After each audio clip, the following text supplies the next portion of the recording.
Oh god, no, I'm not gonna make it. Yikes. Literally can't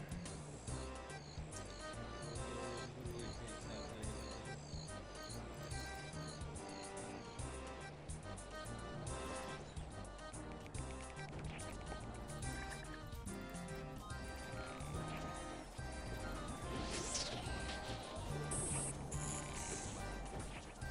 taking Oh, bro, why the fuck? Why was my fucking iVark down there, man? Fuck me. Face what's before us, honestly. And because it isn't pleasant. It's scary. I got kids. I'm terrified. I mean, my youngest son's favorite book is called Out of the Blue. It's about narwhals. And I'm thinking, probably if things do not change within your lifetime, every single one of those sea creatures will be extinct. Which per capita is the poorest city in America, and when we were there was per capita the most dangerous city in America.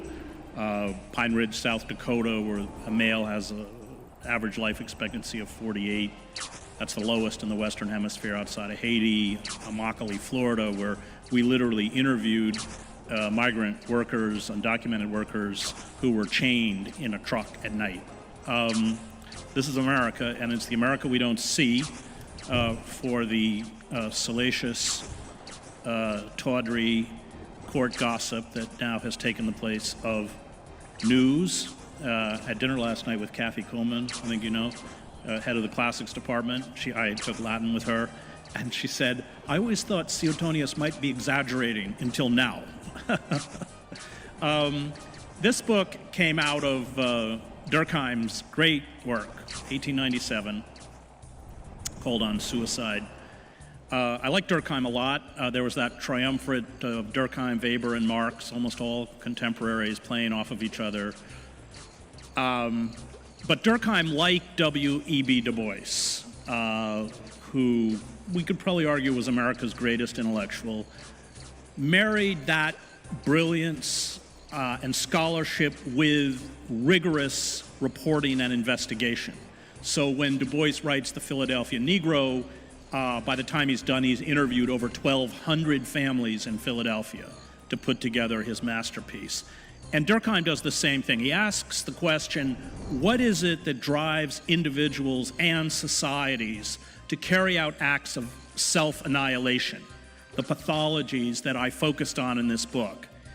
And I think he captures what is fundamental to what's happened within our own society, and that is the destruction of the social bonds that give us meaning, dignity, status, a sense of place, stability, and purpose. And this was done by corporate forces, by the corporate coup d'etat that took place and held the primacy of profit above all else. That primacy of profit, where everything became a commodity, human beings became commodities, the natural world became a commodity that is then exploited until exhaustion or collapse. And I spend time in the book I actually write the gambling chapter out of the Trump Taj Mahal before Trump announced he was going to run for president. By the time I got there, it was a decayed ruin. Most of the rooms had been mothballed. They weren't even rented out because they couldn't afford to do the upkeep. Most of the restaurants were closed. The arena was closed. The few restaurants that were open, you could see rodents, literally like mice and rats, scurry across the floor. Big mold spots in the ceilings, lights burned out. You went into the bathrooms and they were covered with plastic bags saying out of order, kind of a metaphor for where Trump's going to take us. And Trump preyed on this despair. I mean, there's a very fine book, Addiction by Design, by Professor Schul at NYU, which was maybe one of the very few books where she got inside the industry. Most gambling's done by slots, 80%. and people will go there for hours and hours and hours, and they use player cards, they all have profiles. The gambling industry has projections as to how much these gambling addicts will spend in a lifetime. I wrote my chapter on sexual sadism, which is always a part of a decayed culture out of San Francisco at kink.com. This is the largest BDSM operation ostensibly in the world. It's live streamed. I mean, I took classes there. It was really bizarre. I was in a basement with DOMs, so it was a bunch of dweeby guys dressed in black and me, and my tape recorder in my pocket. But it's torture, and they waterboard, and they actually use the word torture. I mean, this ripples like a very poisonous undercurrent, this pornification within our society. I also spent a lot of time with hate groups, including at one point I was outside of Binghamton, New York, at night around a bonfire in the woods with the Proud Boys, Knights of the Alt-Right, and the Three Percenters, praying to my Presbyterian God that no one would Google me, and heroin addicts. So, I mean, like Durkheim, like Du Bois, I sought out these people. I love reporting, as I know Chris does, because it always not only challenges but often overturns your assumptions about what you think you know, forces you to ask questions that if you weren't out there listening to these people, you wouldn't even know how to formulate. And I think the argument of the book is that this social malaise, or what Durkheim calls anomie, which he defines as rulelessness. And by that he means the society no longer has rules, or at least the rules are no longer obeyed. I once had Ralph Nader, who I like very much, said, you know, you and I are not really radicals in the traditional sense of political life. We are conservatives because what we are really calling for is the restoration of the rule of law, which has been completely abandoned. And Matt Taibbi wrote a good book called Divide, where he spends time looking at the crimes of Wall Street and then spends time in the courts with the vulnerable who are preyed upon by a system. I mean, you go to part of the problem in cities like Ferguson is that because these corporations have, in essence, orchestrated a tax boycott. I mean, under Eisenhower, the wealthiest individuals and corporations paid 91%. And David K. Johnson has written a couple good books on this. You have 30 or 40% of these county budgets that are made up by imposing these ridiculous fines, including a fine called obstructing pedestrian traffic, which means standing on a sidewalk, not mowing your lawn, open container, Eric Garner, loose cigarettes. So on every level, politically, we live in a system, Sheldon Wolin, called inverted totalitarianism, where you have the facade like the late Roman Republic, but internally the citizen has been utterly disempowered. We have a court system that has become a wholly owned subsidiary of the corporate state, overturning our constitutional rights by judicial fiat. So it's rulelessness in that sense. And that creates this anomie, which Durkheim, it's interesting because, you know, Marx plays with the concept of alienation, and Marx sees alienation as a positive force, as something that will cause workers to question the means of production and the hierarchy of power and capitalism itself and lead to. But Durkheim looks at anomie differently, and I think probably correctly, because as he points out, even like the hate groups, people who seek to carry out violence are fundamentally driven by a desire for death. And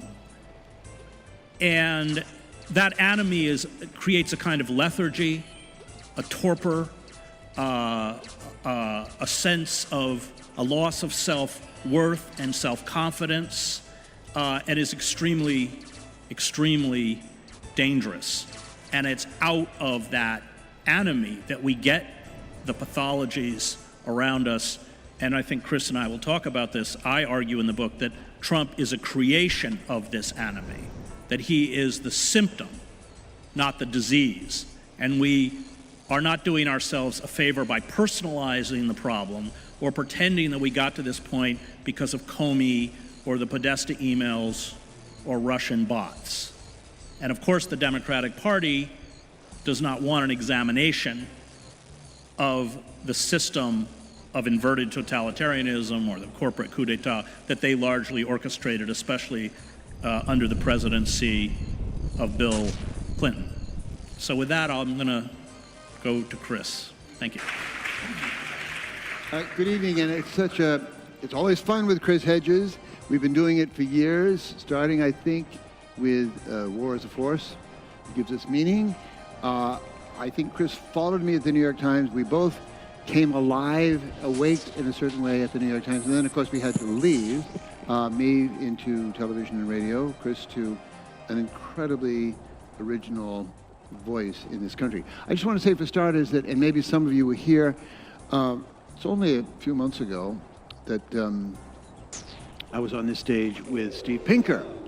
And Steve Pinker is drawn to good news the way Chris Hedges is drawn to bad news. Steve Pinker, Enlightenment Now, Better Angels, and this kind of thing. Bill Gates says it's the most important book he's ever read, the most wonderful. It's really his Bible, but a kind of endless cheerfulness about, it's not just cheerfulness, he claims that every kind of violence, from wife beating, rape, wars between great nations, street crime, is down, down, down, down, down, including rape. But in any event, I was just thinking... It's called fiction. Well, have you ever met Steve...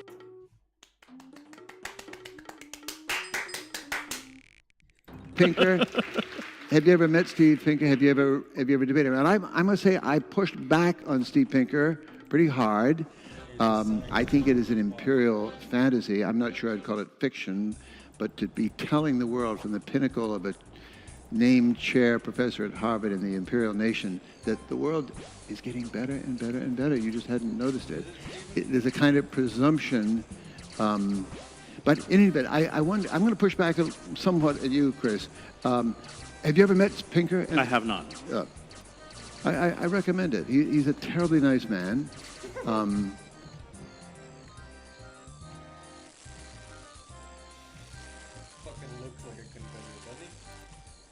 I've tried out in him all the bottled lines. There's a Ghanaian novelist I've never met, but I have read him, who's observed that there was this period in human history between,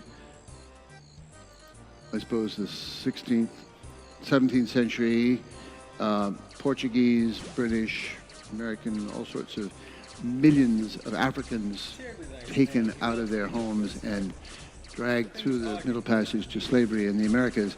It was a period known in Western history as the Enlightenment. Yeah. And of course he argues, no, the Enlightenment was what stopped slavery. Anyway, this is just by way of preface. I read this whole book with great admiration, but I want to say that the finest writer in the book is truly, if I can find my glasses, what do I do with my glasses? I'm not sure. But I can read it anyway. Dietrich Bonhoeffer, the Christian priest who was executed for allegedly being part of a Hitler murder conspiracy. But he writes, and Chris Hedges is quoting him, in the epigraph here, this nothingness into which the West is sliding is not the natural end, the dying, the sinking of a flourishing community of people.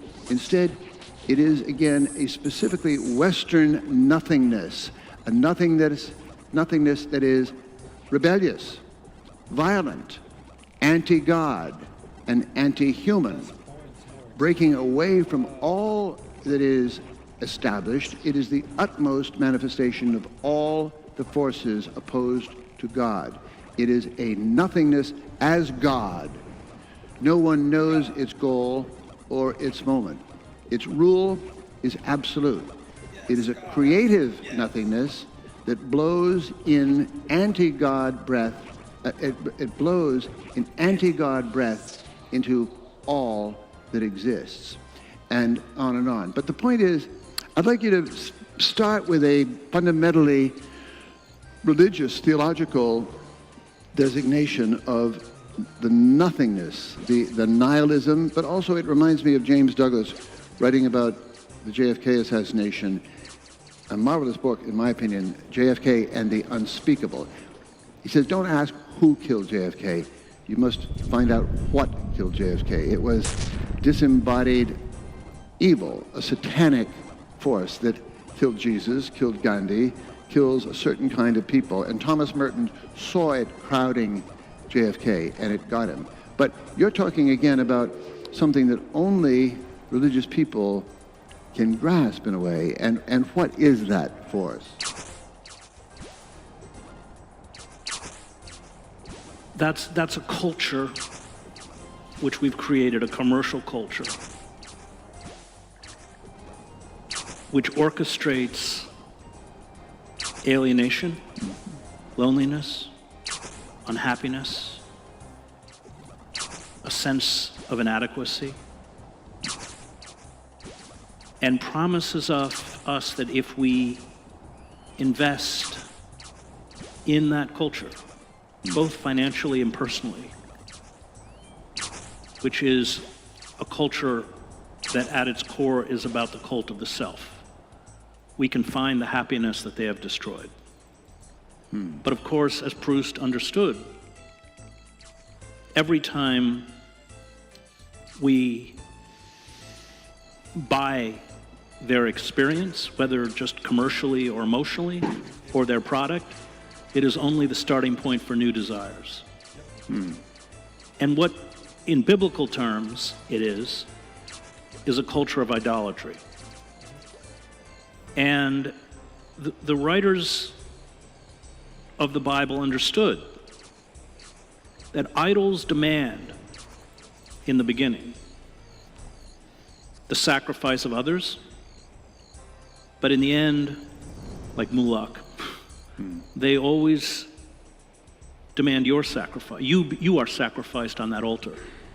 And I think that spiritual malaise, that cult of the self, has created tremendous depression and unhappiness, which is fed by this never-ending cycle. I mean, what is Facebook or Instagram or any of these other social media platforms? They're many forms of the self-presentation that obsesses a figure like Trump. It's what Neil Gabler called Life, the movie. And, we all have our own versions of it. It's about posturing. It's not about truth, and it's certainly the opposite of friendship. Friendship, and most of us, if we're honest, will acknowledge that we probably only have 2 or 3 real friends, and some of us have none. Friendship is about a relationship where that person loves you enough to tell you the unpleasant truths about yourself you don't want to hear because they care.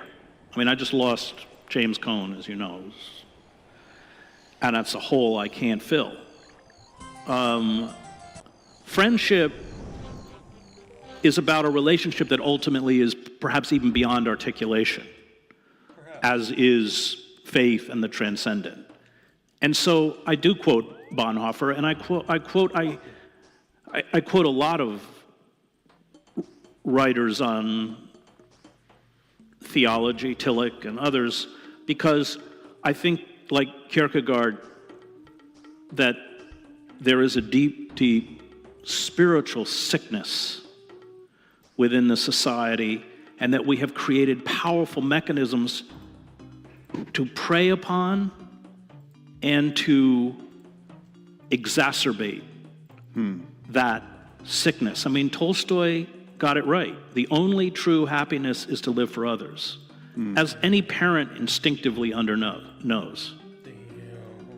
I just taught Victor Hugo's Les Miserables in a prison. Oh, what a book.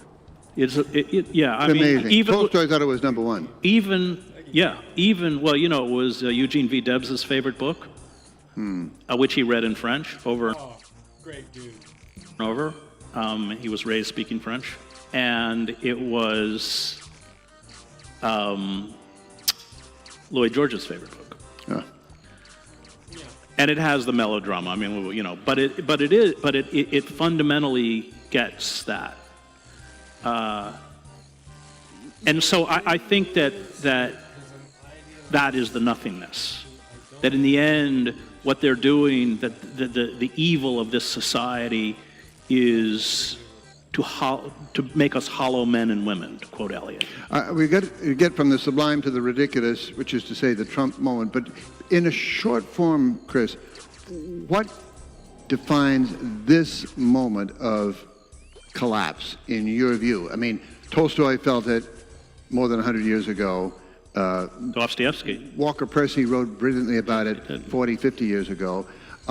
What about this moment? And then we're going to come to just what Trump is a symptom of, and the cause of. It's complicated. So the social bonds are broken. The primacy of profit has destroyed the economic base of the country, which was industry, with deindustrialization.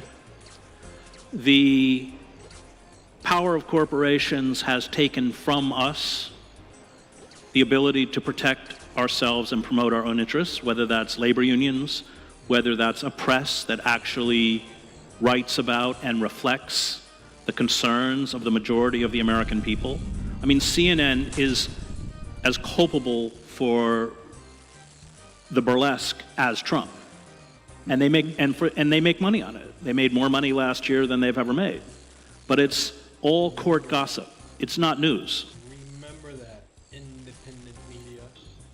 There's no journalism anymore. I mean, Stormy Daniels and her lawyer, and you know, it's just endless. Or his tweet and the reaction to his tweet, and it's utterly incredible. I mean, 3 years from November 2015, the country has, or since maybe even October 2015, when he started reaming through the Jebs of the world, we have talked, this country, the public conversation has been nothing but Donald J. Trump. You couldn't have imagined it. But Oh, yes, you can. If you just open your mind, you southern.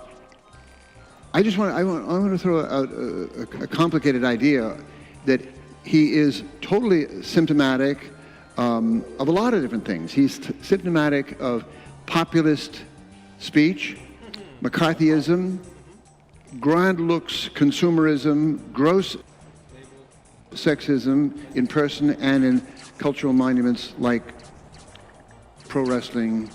He's a product of 60 years of television, an advertising culture, and a propaganda culture on crack. I mean, it just goes on and on. A debased political culture that has presidential debates in Las Vegas. I mean, this tells you something that sort of settles the case. All enabled by a digital culture that we've chosen somehow, inadvertently maybe, not to regulate. We regulated radio, regulated television, we regulate computers, we regulate cars, but not this digital culture, which has just consumed the old way, not just... There really is no explaining to the old fogies of the South just how they fucked this place up, is it? just of reading newspapers, but of reading anything. But anyway, this rampant thing, he is symptomatic of it, but at the same time, he is the closest thing to, I mean, of course he's on the wrong side, but at the same time, he is feeding on the disgust with this world that we have made for ourselves. Oh, we didn't make it. It was made for us. I don't Well, it think was we made for us, but he is in some sense the captain of the angry people. Well, of course. So this is just like Yugoslavia. which I covered for the New York Times. So you have the economic, you have an ineffectual liberal elite that is unable to deal with the economic, or unwilling or unable to deal with the economic meltdown of Yugoslavia. And so, of course, there, what triggered it was hyperinflation. And you vomited up these bizarre, buffoonish, insane figures. Radovan Karadzic, Slobodan Milosevic, Franjo Tudjman. Go back to Weimar. Mm-hmm. What happens in Weimar? The liberals, the Social Democrats, and Ebert are in charge. The Nazis are polling in the single digits in 1928. You have the 1929 crash. Ebert and the Social Democrats, instead of responding to the distress of the German people, seek to placate the international banking system and impose draconian forms of austerity, including abolishing unemployment insurance. And there's a line in Klemperer, Victor Klemperer, who writes his diaries, I shall bear witness, where after the Reichstag fire, the Social Democrats are terrified that the Nazis are going to lock them up and they all flee to Switzerland. And which I didn't know until I read the diaries. He was in Leipzig. 100,000 people were in the streets protesting martial law. But the Social Democrats, and he said the sentiment was, at least the Nazis have the courage of their convictions. I think we underestimate the legitimate rage on the part of a working class that was deeply betrayed, in particular by Bill Clinton. Yep. And that the rage is worse towards the Democrats because they pretended that they were watching out for their interests. So as you know, I was in Anderson, Indiana, the old GM. Yep. 25,000 union jobs. They were making $25, $30 an hour. They had pensions, they had medical benefits, they had a strong union. And so Clinton passes NAFTA, and GM, they didn't just close the plants, they bulldozed them. So they're huge, grass, weed-choked expanses where these plants, I mean, the old UAW workers, they can't even, who spent 30 years, they can't even drive, they won't even, they will bypass those streets so they don't have to look at it. And those jobs went to Monterrey, Mexico, where Mexican workers are making $3 an hour without benefits. They voted for Bernie Sanders, but they weren't going to vote for Clinton.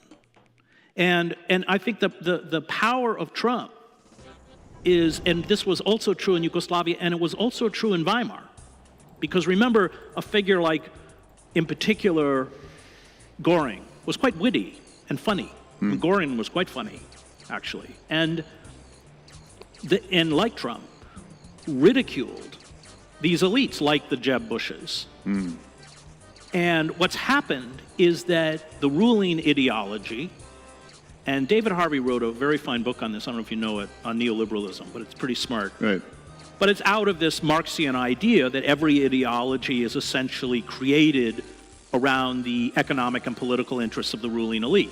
So in this case, neoliberalism, which is a utopian, as John Ralston Saul says, a utopian ideology. The whole idea that any society throughout history has decided that every aspect of that society should be ruled by the dictates of the marketplace is insane. But this ideology, and every promise, of course, of neoliberalism, which Thomas Friedman popularizes in his columns, has turned out to be wrong. You know, that it'll build a larger middle class, that it will spread democracy around the globe. I mean, he was even writing that it was going to end wars, and remember the famous line that... No McDonald's. No, yeah, I mean, it was... So the collapse of the ideology is crucial because, and this is across the political spectrum, no one's buying it. And so they are using much more draconian forms of control. That's the security and surveillance state, which Snowden exposed and which our leaders, including Obama, did nothing to reverse. And it has created such a revulsion towards the elites, Republican and Democratic, that when a figure like Trump comes along, it is kind of darkly cathartic. And I would also add just one more thing about the white working class. So when Durkheim writes on suicide, he said, usually the lowest rates of suicide are among the poor and soldiers. I mean, he talks about different forms of suicide, and soldiers can sacrifice themselves. But the poor, because they realize that the rules are fixed against them, and Baldwin writes the same point. He said, when he talks about why African-American men tend not to have a midlife crisis, because African Americans understand that there are two sets of rules. But the white working class, which at a certain period, especially after World War II, achieved an economic prosperity that was kind of remarkable, believe the myth.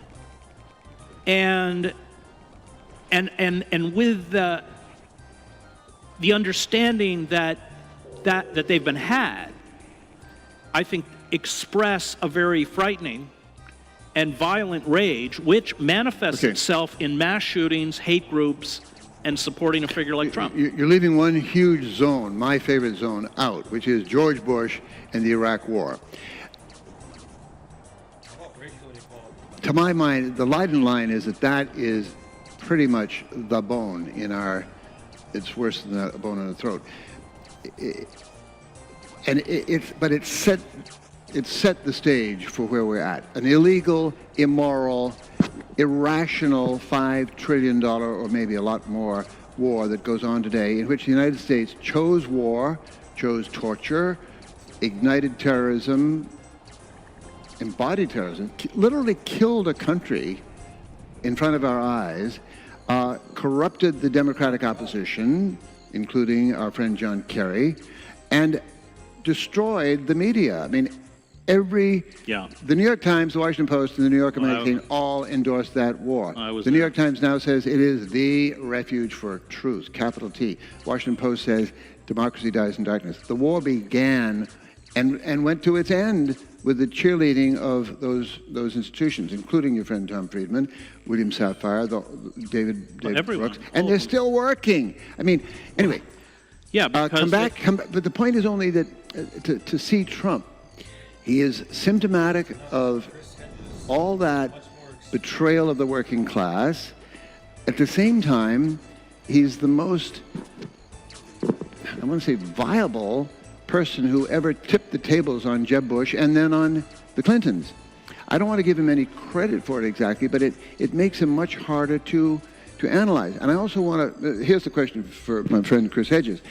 When you look at this destabilization of power, authority, the elites, the warmongers, the predators, Wall Street, and you see, one thing, it's going to take a Trump-like character to beat them. Do you find your heart really rooting for the wreckers, the Trumpers, so to speak, or you certainly don't root for the establishment? Where's your heart, Chris Hedges? My heart is with, at this point, the 60 or 70% of Americans who are being pushed towards a modern form of serfdom in the oligarchic system. Who's their leader? Who gets them? Yeah, but this is maybe Michael Moore, maybe you. This is the problem. I mean, that we can't personalize the crisis we're in, and it goes back to Durkheim. If we don't rebuild those social bonds, we're finished. And you bring up the war. So, and as you know, I had a very contentious relationship with the New York Times. I'd been the Middle East bureau chief for the New York Times, was denouncing the war. I was booed off of a commencement stage. And of course, I actually knew the Middle East and knew the instrument of war, unlike Pinker. And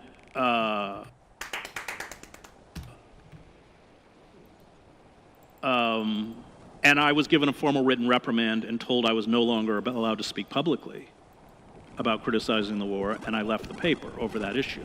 So when you talk about all those people who were wrong being still in power, but that's a misreading, because they may have been wrong, but they played their role. And the role of, this is Chomsky, the role of the liberal elites is to discredit. And you can read the review of this book in the New York Times and the Washington Post, because that's exactly what they do. To discredit the critics on the left, because they set the moral parameters. And they are essentially given their place in a capitalist democracy because they make sure nobody crosses those parameters. Nobody actually questions the system of capitalism. Nobody questions the intentions of going into Iraq. They may concede afterwards that it didn't go quite as it should. So they played their role perfectly, which is why they're still there. That's their role. No, we can't talk about leaders. I mean, this is a complete misreading of what's happened in this country. It's far more serious than that. And I think one of the things that informed this book was the 2 years I spent writing a book on the Christian right. Because the Christian right is really the antecedent. But before that, let me just respond one more thing on the war. So and you know from the book, and this is from McCoy, but late empire, and McCoy, the historian McCoy, who wrote a very good book called Shadows in the American Century, which I would recommend, he writes that empires at their beginning actually used military force very carefully and very judiciously. Empires at the end, in decline, engage in catastrophic military adventurism that fuels the decline in an attempt to restore a lost greatness. So you look at, for instance, the... Go to rewind that one back to the class. And very judiciously.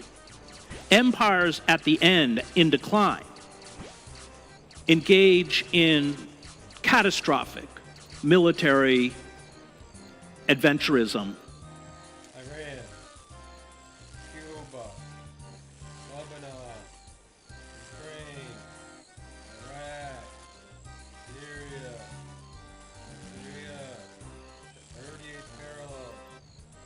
It goes on and on and on. That fuels the decline in an attempt to restore a lost greatness. So, Lost greatness. Professor Zhang, if you're listening, which you are, because you're so fucking big at it like the rest of them are, it is not about returning to religious greatness or religious thinking. To do so would be too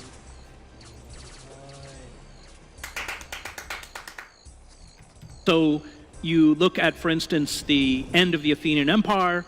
They invade Sicily. The entire Athenian fleet is sunk. Most of the soldiers are killed. The empire's over. You look at the Suez Crisis. The British Empire is in decline from the end of World War I till 1956.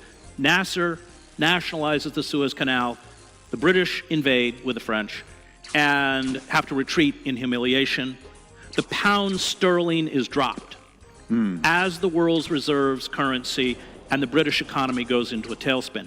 That's the death. McCoy actually gives it a date, which I would never do, 2030. But so we have 17 years of warfare. There's a front page story about the debt. Did you read the story on the side? Can you just hand me that? I mean, I forget the figure. It's like 3. Thank you. I'll read the Times tonight. I haven't. I just read that. Yeah. What may soon exceed the cost of the U.S. military? Interest on U.S. debt. Within a decade, more than $900 billion in interest payments will be due annually. This is what happens at the end of empire. You extend yourself militarily beyond your ability to sustain it financially, and the cost in order to carry out this military adventurism, this is Thucydides, is to just hollow out the country from the inside. So Thucydides writes that the tyranny that Athens imposed on others, it finally imposed on itself. Why? Because the military adventurism is so costly. Your roads are not maintained. Your public libraries or school. The crown jewel of American democracy is our public school system. And we are watching it be destroyed. Yeah.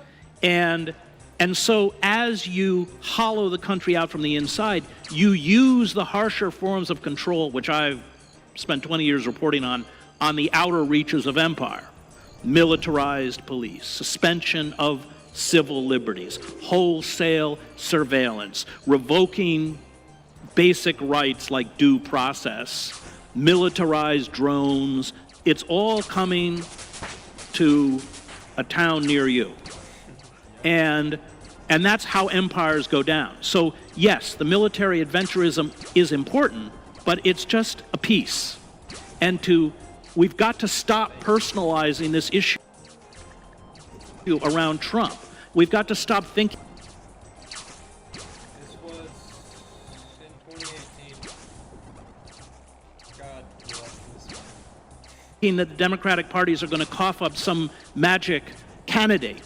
And the Christian right, my study of the Christian right was extremely important in terms of feeding my understanding of where we are. Why? So I write a book on the Christian right. It's called American Fascists, the Christian Right and the War in America. I was trying to reach out to them. And I got a lot. Bill Moyers did not want me to use the word fascist. And I actually, when I finished the 2 years of reporting, I sat down with Robert Paxton, who wrote Anatomy of Fascism, and Fritz Stern, who wrote The Politics of Cultural Despair and left Germany as an 18-year-old. Two of our greatest scholars on fascism. And I was with them for several hours. And I just threw everything I found. And I wanted them to be able to argue me out of using that word. And at least to my mind, they could not.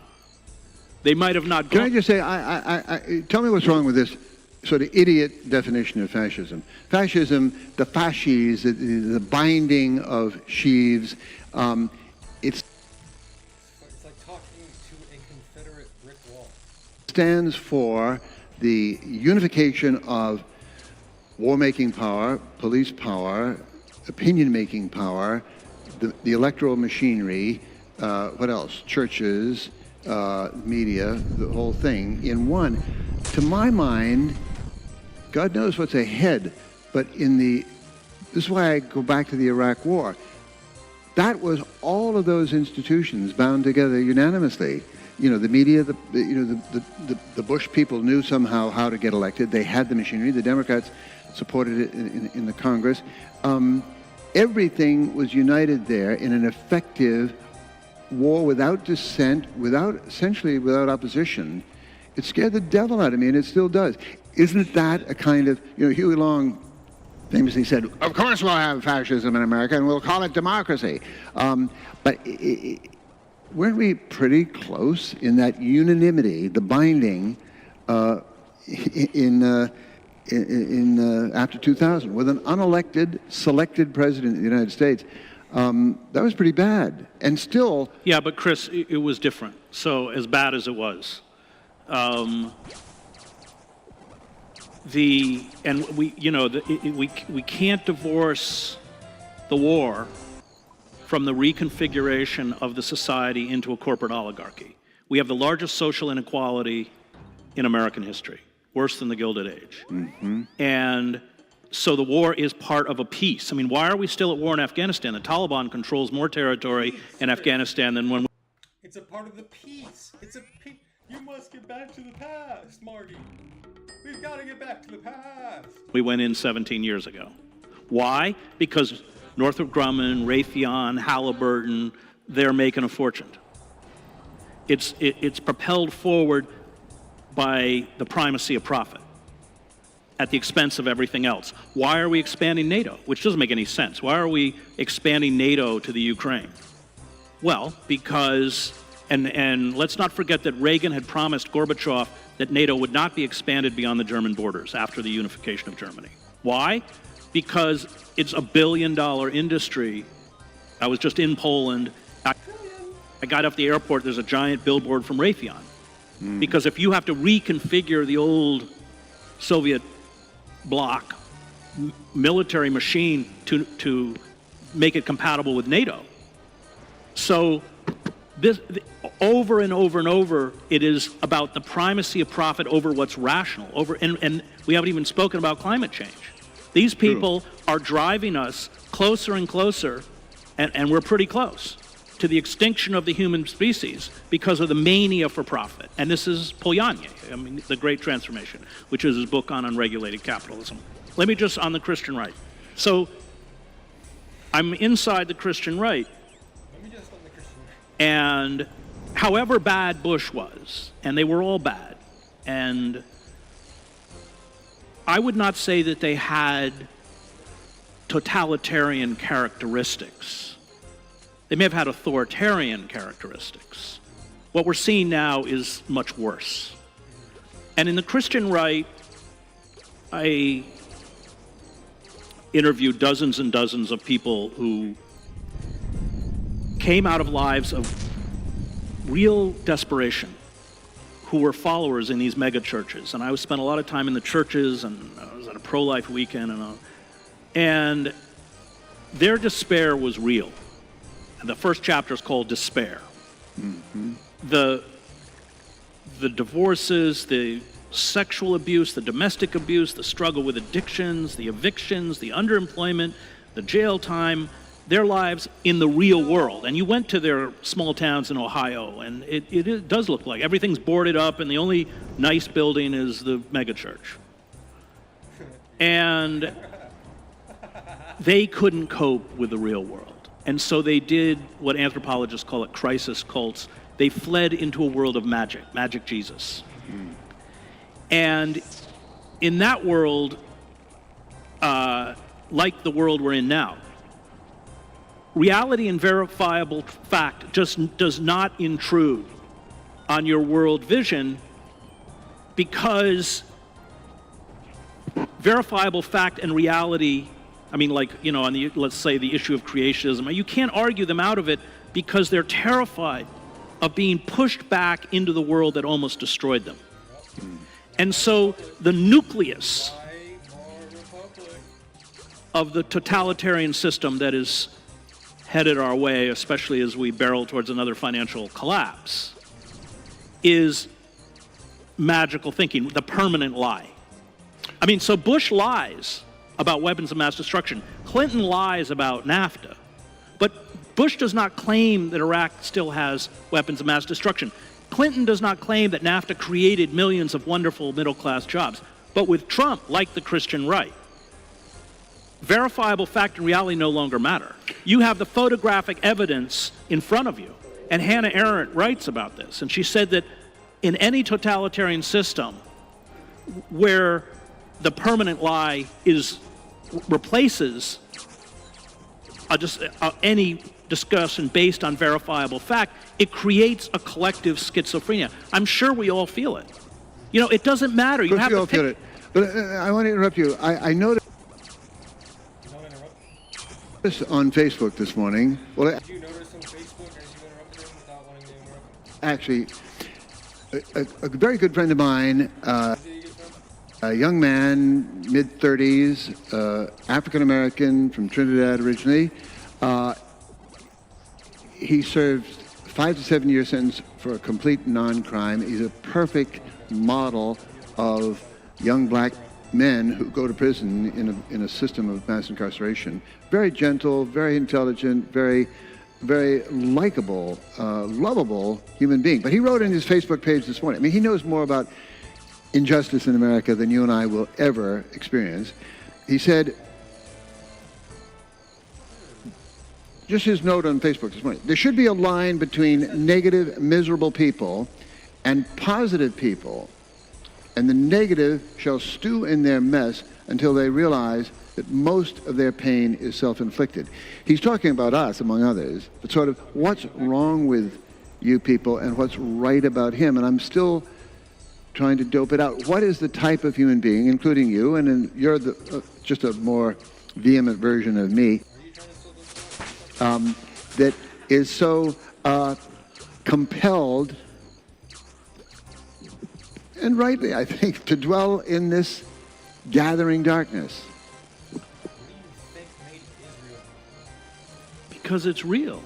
I mean, climate reports alone should terrify the hell out of us. I mean, and of course. And you know, I covered war for 20 years. I didn't use, none of us who survived, use the word optimist or pessimist. Sure. You made a very cold calculation of what the weapons systems were down there, and then you responded. And I actually look at that Facebook message as a kind of cri de coeur from somebody who's thrown into the criminal caste and is trusting in the power of positive thinking, which is fed to us across the cultural and political spectrum. It's Oprah, it's positive psychologists, it's, our modern version of Candide, Pinker, it's Hollywood, it's the Christian right, and reality is not an impediment to what you desire. But what that does is essentially erase reality. And I was with Cornel West this morning, who I love, and then we were 4 hours together, and then he dragged me off to his Kierkegaard class. We were both talking about this, and coming out of a religious tradition, to go back to where you were, which I do, and coming out of particularly Calvin and Luther, is to have a tragic view of human nature and human society. And in fact, that's the best protection. It's not happy thoughts. It's not positive thinking. That, in fact, sets you up for despair. Yep. For 20 years, and without being melodramatic, a lot of the people I worked with were killed. My closest friend was killed. I worked with for 10 years, Kurt Sharp. Killed where, Chris? He was killed in war. What? He was killed in Sierra Leone, but we covered the war in Iraq. We covered the war in Sarajevo and Kosovo. Okay. He was killed with another friend of mine. But I lost many of the people I worked with. And so what was the primary aspect of our job? It was true in El Salvador. It was true in Bosnia. The Serbs would go into a village. They would kill a bunch of people, and then they would close the roads to try and keep the journalists out. And we would have to put our satellite phones in our backpacks and walk in, often many miles, to report on this slaughter. And we knew that we were going to wake up tomorrow and they were doing it somewhere else. And we'd have to, and they were often had snipers shooting at us. It was very dangerous. And that, maybe it was Pyrrhic, but that ability to document those crimes and recognize the destruction of those lives was enough. We didn't think that we were going to stop it, but it becomes and that's why, as you correctly pointed out, it becomes in the act of resistance that you find freedom. And not even freedom, more than freedom. You find euphoria. So I teach, as you know, in a prison. I've taught in 10 years in a prison. And I taught a course called Conquest. I've done it too. It's an amazing education. Well, they're my best students. I teach through the BA program at Rutgers. And I've taught at Princeton and Columbia, and they are the best students I have ever taught. Yep. Their cells are libraries. I met one of my students after 11 years. He got out 11 years in prison. I'm with his mother at the gate. And the first words he says to me when he walks out of prison, because you can't have any of your possessions, is, I have to rebuild my library. That's the students I have. So I taught... Everybody should go home and read Malcolm's chapter in the autobiography on his time at Norfolk. I've taught in those classrooms. He said he confronted the fact that he couldn't read a tabloid headline when he went in. He memorized the dictionary, and he said it was like snow sliding off a roof. His past life, he just shed it. He became a new man in, praise God, Massachusetts Correctional Institution at Norfolk. So I'm just going to use them because if you want to talk about despair, look at the horror of mass incarceration, which is at once a form of social control for people who live in deindustrialized pockets. Their bodies don't produce money for corporations on the streets of inner cities. They produce $50,000 or $60,000 if you put them in a cage, and all those corporations, Global Tellink, Aramark, JPay, they're all in there preying off of it. So I taught a course on Conquest. We read Open Veins of Latin America, Bury My Heart at Wounded Knee, and C.L.R. James's great work on the Haitian slave revolt, Black Jacobins, the only successful slave revolt in human history, and Haiti's still paying for it. And I had given my syllabus to the class, and I was in Montana. And I said, I'm not there this week. I got a phone call in my hotel room in Montana. They said, this is the Special Investigations Division of the Department of Corrections of the state of New Jersey. Do you know your students just led a sit-down strike in the prison? Well, I hung up the phone, and I just broke down. because they knew better than I what would happen. And it did happen. Every cell was strip searched. Every student was interrogated. And you have so little in prison. Oh, your job is gone, your education time, your rec time, gone. And they had to find the 2 leaders, which they did. They shipped them to another prison, and they put them in indefinite solitary confinement. But what was so moving is that it wasn't a surprise, but they did it anyway. And that is what I'm talking about.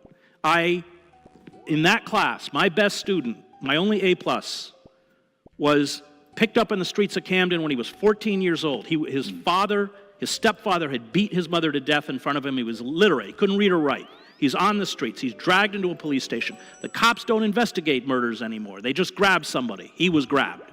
He's crying. He can't. Just sign, just sign, just sign. He signs. He's tried as an adult.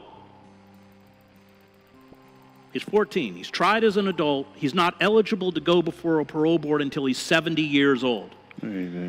He's 39. The bell goes off. It's the last. Hey, back to the Chris on the left. You still think this has something to do with Bush's war? You know, and I think that'd be a genuinely good time to ask this question because he seemed to be a dope who seems to still be lost in the rhetoric of someone who still, you know, believes in more or less conservative white guys being able to leave us out of this, you know? And I find that truly unfortunate that this is where we're at. Still genuinely having to deal with people, quote, air quotes, people who pretend to see reality correctly when in fact they do. You know, I don't think this country is gonna wake up, but I've been surprised before. You know? But then again, the surprises run out as soon as you begin to, you know, accept just how racist this donkey country is. Day of class. And you got to get in the hall quick or you get a charge. He waits till everyone's out of the classroom and he walks up to me and he said, I know I'm going to die in this prison, but I study as hard as I do because someday I'm going to be a teacher like you. That is hope. That is hope born out of the tragic. And I can live off of that for a very long time. Does it change the world? Does it defy radical evil? I mean, you know Vasily Grossman's great work, Life and Fate? I do. I've not finished it. And which you should all read. And it's about, you know, he has that passage that, you know, it's not a battle between good and evil. It's a battle between a great evil trying to crush human kindness. But if human kindness has not been crushed, even now, then evil will never win. And if you come at the world like that, instead of the way the consumer society wants you to come at the world, then you are protected emotionally to continue acts of resistance and evil, and realizing that, as Daniel Berrigan once told me, I asked Daniel Berrigan, how do you define faith? He said, it's the belief that the good draws to it the good. Even if empirically everything around you says otherwise. That's what faith is. The Buddhists call it karma. But you know what? It's true. The good does draw to it the good. I think it's fascinating that we, and you especially, keep coming back to religious insight. I'm thinking of St. Paul, letter to the Romans. We rejoice also in tribulation. Of course. For out of tribulation comes experience. Out of experience, patience. Out of patience, hope. Jesse Jackson, in his best days, used to quote that. But there's a lot of truth. Chris, I've never heard you better. Yeah, because that's all you can hear is buzzwords. You're fantastic. Mesmerizing. But let's put it to your wonderful audience and give them a voice too. Questions? Very, very short answers if you must, but let's keep it quick. And thank you for being here. Is Chris Hedges hot or what?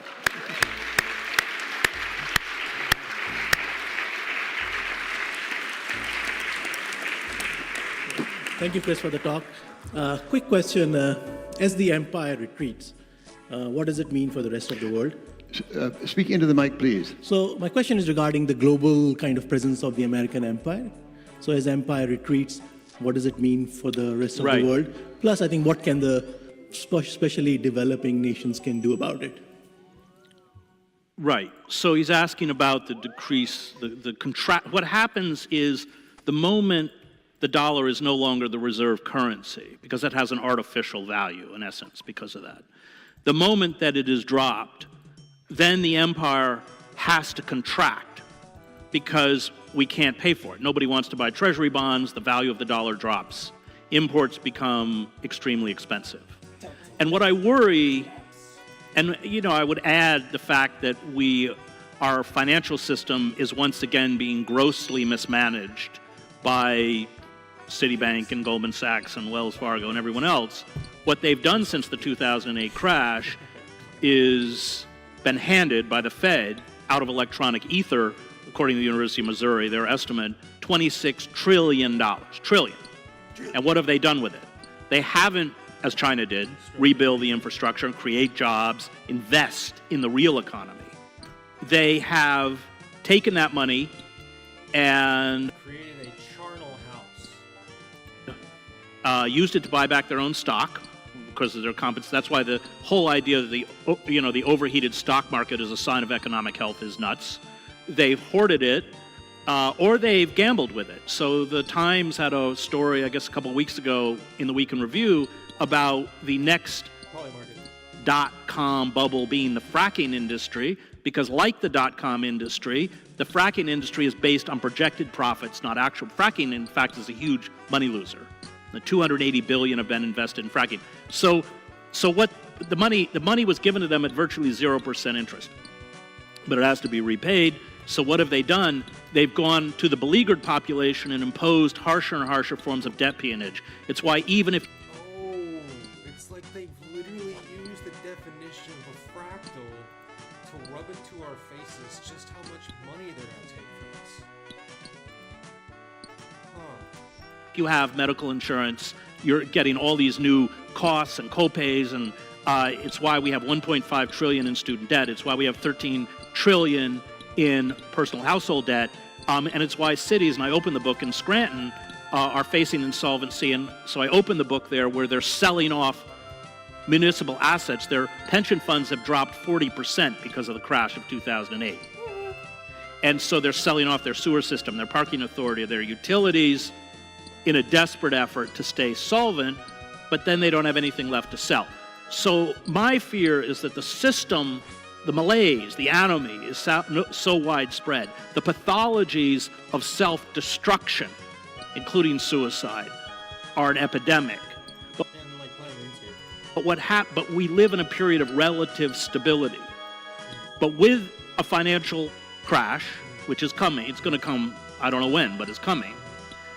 And with the dropping of the dollar as the world's reserve currency, that financial crisis and all of totalitarian movements rise to full fruition out of a crisis will, because our movements have been destroyed, our press has been corroded, our democratic institutions don't work, then I worry that the monsters will really come out here. What will it mean globally? It's a multipolar world. I think we have to go back to climate change. Christian Berente wrote a good book on this a few years ago called Tropic of Chaos.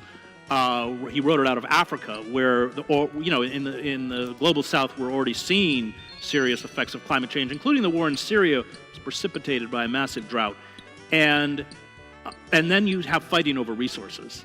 That's inevitably what happens. So it's I'm no fan of empire. I know how evil empire is. I saw it up close. On the other hand, the breakdown of these hierarchical structures are not necessarily good. So I wonder if you could speak sort of deeper, like what happens, and I work with youth, and it's sort of where this question is coming from. What happens as we find different ways to engage young people who are growing up, on tablets, with Bitcoin and all these new things happening, like how do we engage them and their potential and keep it from just following the same patterns of the people who were in power, like controlling how technology impacts society? The problem in marginalized communities is a structural problem. And as they carried out the kind of corporate coup d'etat, which really began in earnest under Thatcher and Reagan, they changed the whole paradigm. Sturt Hall writes about this, where you didn't look to government anymore. It's that famous Reagan line, government is not the solution, it's part of the problem. And as Sturt Hall writes quite astutely, they told the beleaguered white working class that there was an assault on their national identity. And so they actually, and the Clintons rose to power on this, people forget. But Jesse Jackson's Rainbow Coalition was dismantled by the Clintons, who were using coded racist language and, wanted to outlaw and order the Republicans. Biden was a big factor in this. So it was actually the Democrats that accelerated mass incarceration from about 700,000 under Clinton to by the time he was out 2 million. Now, half of the people in our prison system were never charged with physically harming another person. The other thing Clinton did, they destroyed the courts. 94% of the people in prison never had a jury trial, and the students I teach with the longest sentences are the ones who went to trial, and they did not, unfortunately they trusted the system, but the system makes an example of them because, as Michelle Alexander points out, if everyone went to trial, the system would crash. It's built on plea deals. So one of the things that always breaks my heart in the prison is, and it's one of the reasons I teach in the prison, is that the structural racism, which is so pronounced as to make it, as you know from Detroit, almost impossible to make a living in the legal economy, has effectively sold a lot of these people this idea that it's your fault, you made mistakes. I mean, my students, August Wilson had a great line. He said, all the great black warriors in this country are in jail because when the society denied them the ability to get what they needed for their family, they just found another way to get it. And I would agree. I think that I'm all for working with youth, and I think that's all great. And we have this Scared Straight program in the prison, which I hate. But I think that there's a reason educational systems in marginal communities don't work. I taught Sheldon Woolen's Politics and Vision in the prison. Really? Wow. Yeah, which is a pretty serious book. But I remember after that class, I just have to tell a little anecdote about my students. So, I don't know if you know the book. It's a classic. It's brilliant, brilliant. But he looks at a Western culture through the lens of various philosophical systems, Marx, Nietzsche, Locke, Rawls, everybody. So I did my chapter on Marx, and there was this long silence. And one of the students goes, we waited all semester for Marx, and it's over. I said, okay, when I finish the book, I'll come back in another 2 hours on Marx. But I remember several of my students saying, because I've taught these guys many times, we can't talk anymore to we're lonely, we can't. And I think that there's a conscious effort on the part of the corporate state to deny. They always talk about STEM, it's all vocational, to deny what I would call an education to the oppressed, to hide the fact that these structures of power are designed to destroy their lives. What does that remind me of?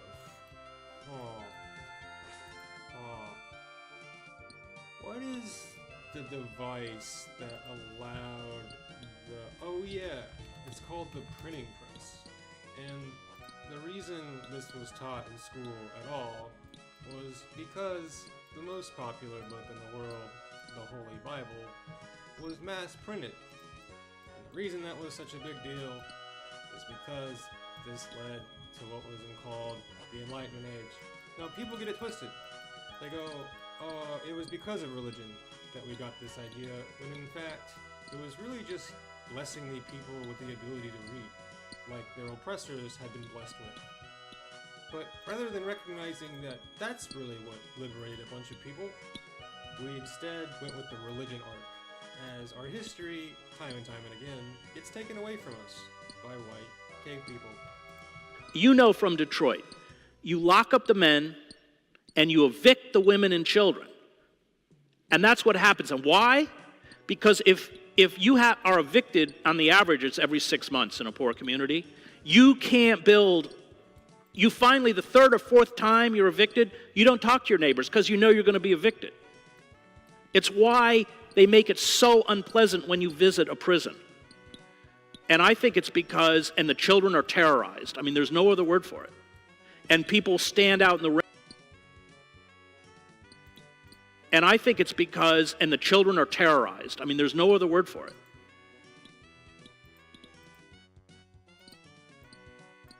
And I think it's because, and the children are terrorized. I mean, there's no other word for it. All right. And people stand out in the rain for hours without bathroom facilities because they're terrified of any unity. I mean, as Wolin writes, the most astute political class in America are African Americans. They are the one class that tends to actually understand what their interests are, which is why they're all being erased from the voter rolls, including by the Democratic Party. Yep. So my feeling is, and this comes out of Rosa Luxemburg, who I like very much, Lenin's only intellectual equal, and which Lenin would admit, and she was right where Lenin was wrong. But when she writes, she said, you have to do what Luxemburg would say, yes, you have to do what you do. We have to address hunger. We have to address despair. But at the same time, we have to educate. So if you look at the radical movements at the beginning of the 19th century, these were sweatshops, Yiddish-speaking workers on the east side working horrible 12-hour days and then going up and having their anarchist Yiddish discussion group. And, I mean, just to keep going, it's why, especially after the Attica Uprising, have you read Blood in the Water? You should read it. It's brilliant. Heather Ann Thompson's History of the Attica Uprising. It is. Because it's not just about the uprising. It's a fascinating window into the elite. They were terrified of the Black Power movement. Nixon, Rockefeller, they actually thought... On the phone, you've heard them on the phone. Yeah. And they actually thought that the Attica Uprising was going to trigger a Maoist rebellion. But that's why we still have Black Panthers locked up. I visit Mumia Abu-Jamal, who's one of the great revolutionaries and intellectuals of our time. When I see him on a 6-hour slot on a visit, and all we do is talk about books for 6 hours because he reads everything. And I think we have to rebuild that radicalism so that on the one hand, yes, you are right. We can't ignore the immediate suffering because it's severe. On the other hand, we have to begin to build a consciousness to, and I don't use the word lightly, overthrow the corporate state. I mean, that's what I'm calling for. The Democratic Party is not going to save us. How do we overthrow it? We get into the street. I covered the revolutions in Eastern Europe. I watched day after day as 500,000 East Germans went to Alexanderplatz in East Berlin and brought down the Stasi state, which until our own state was the most sophisticated security and surveillance state in the world.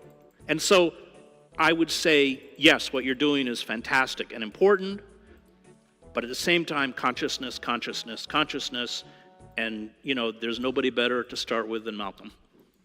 Fucking A, dude. Fucking A, dude. Fucking A, dude. That party, bitches. Hi. When I was in grammar school, we went through... Hold on, I'll give that one. Went to Alexanderplatz in East Berlin and brought down the Stasi state, which until our own state was the most sophisticated security and surveillance state in the world. And so I would say, yes, what you're doing is fantastic and important, but at the same time, consciousness, and, there's nobody better to start with than Malcolm.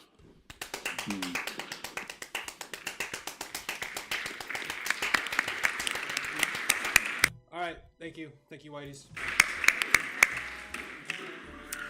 Hi.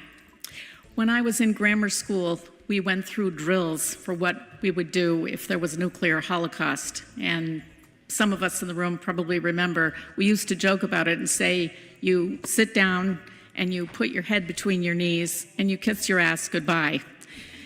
And there is a certain aspect of all of this that makes me remember that. And in addition to what you just shared with us, since I would like not to be right about all of this, but to have a society and a set of new relationships with each other and the ecosphere that is really positive and sustainable, what would you suggest is already happening now or that we could start that you personally find promising in addition to overthrowing corporations? Well, I write about it at the end. The last chapter is called Freedom. And I was at Standing Rock. I actually gave a talk in Boston a couple years ago, and all of the activists, because there's a pipeline running through Boston, and they said, you know, we've gone to our elected officials, we've done petitions.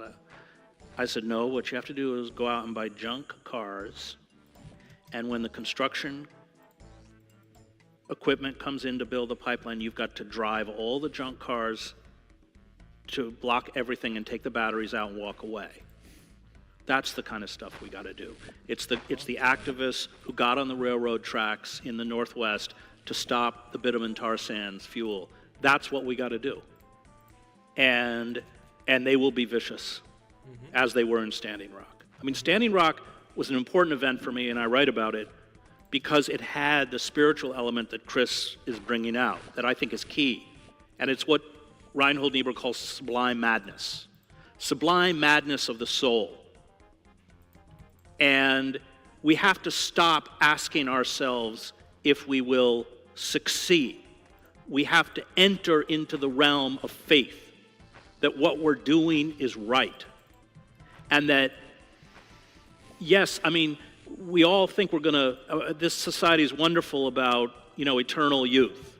But we have very short lifespans on a planet that's 4.5 billion years old. And it is that Auden line, the ironic point of light that flashes out wherever the just exchange their messages.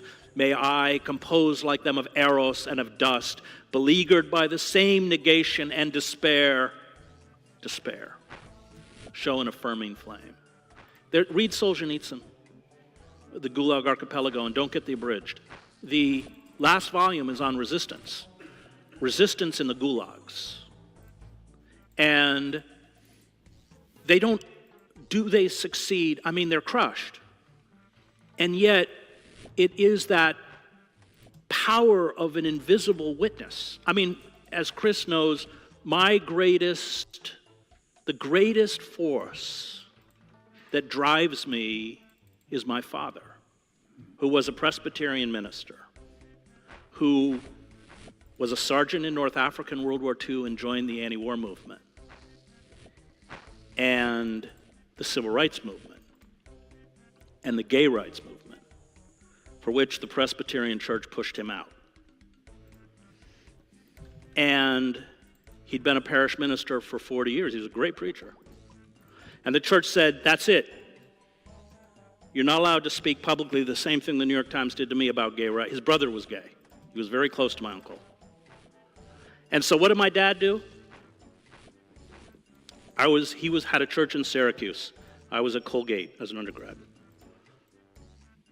And his answer to them was to hold an Easter service for the GBLT community of the city of Syracuse. And he came down and got me. And he said, this is probably the last time you'll ever hear me preach.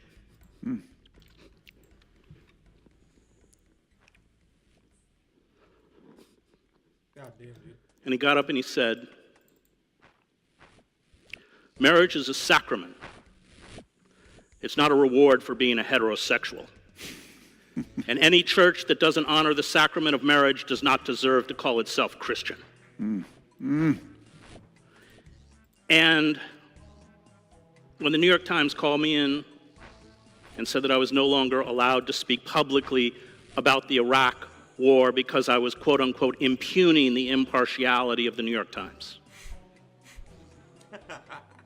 And I'm not going to pretend that was easy to lose my job and my pension. But I knew as I sat there that I had a choice. And that choice was this.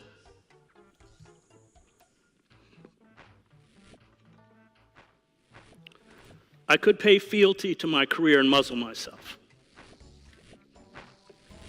But to do so would be to betray my father. And I walked out of 229 West 43rd Street. Pretty fucking big cock, huh? And I realized for the first time what my father had given me. And that was freedom.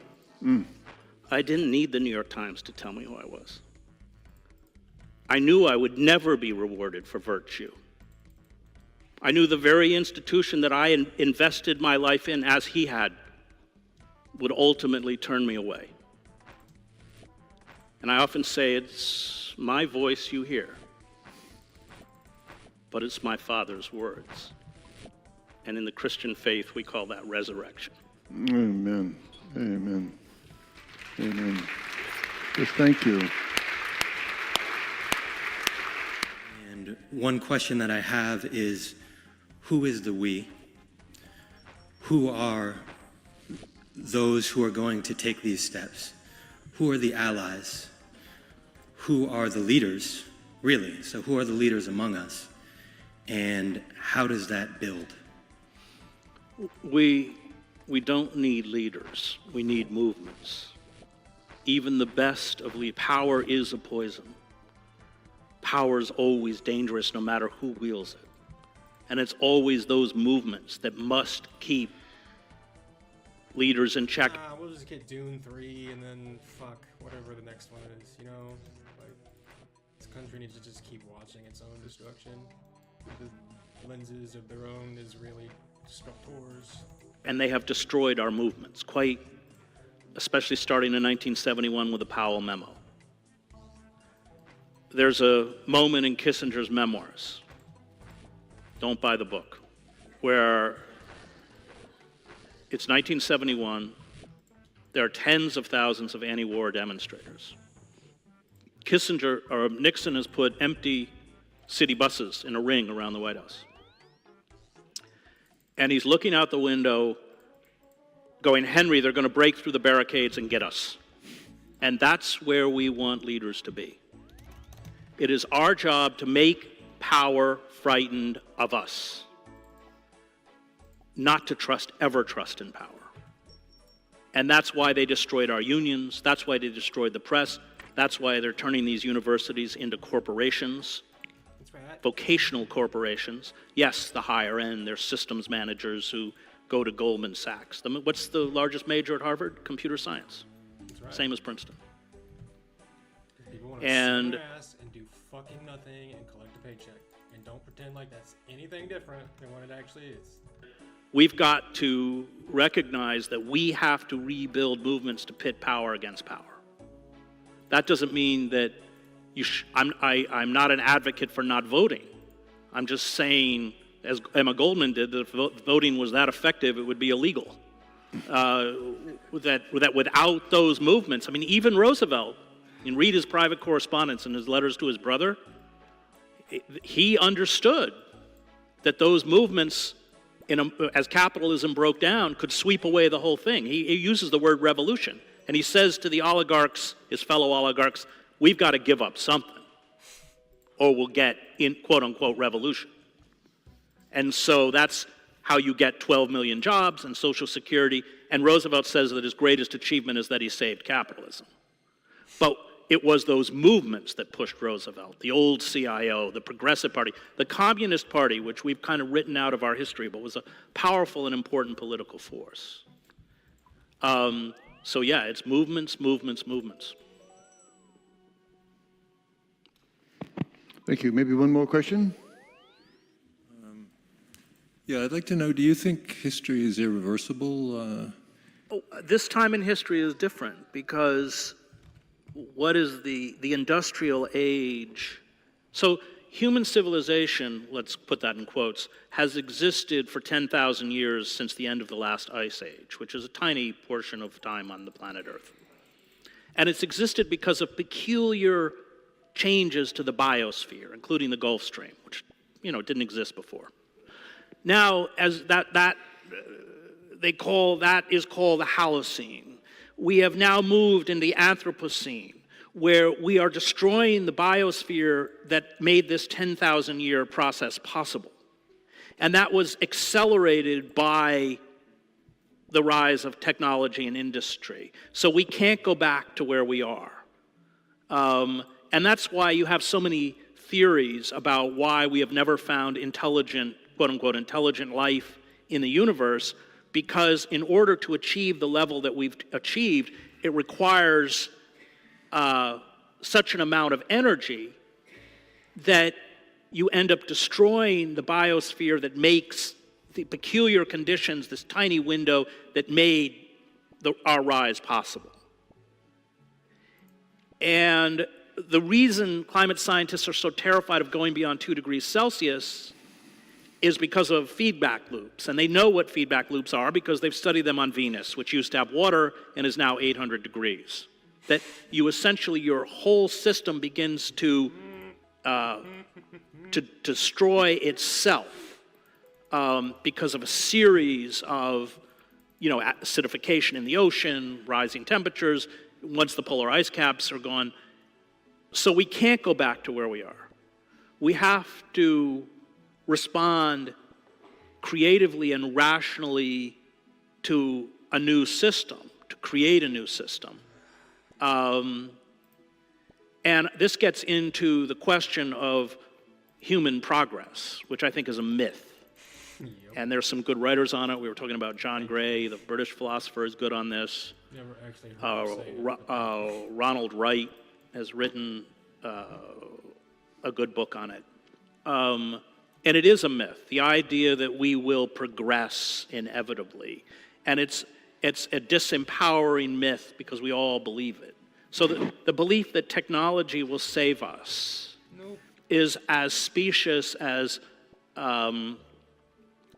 climate change deniers. Mm-hmm. And unfortunately, because of the corrosion of our systems of mass communication, including, I think you would agree, on PBS and NPR, the most important existential issues that face us are not even articulated.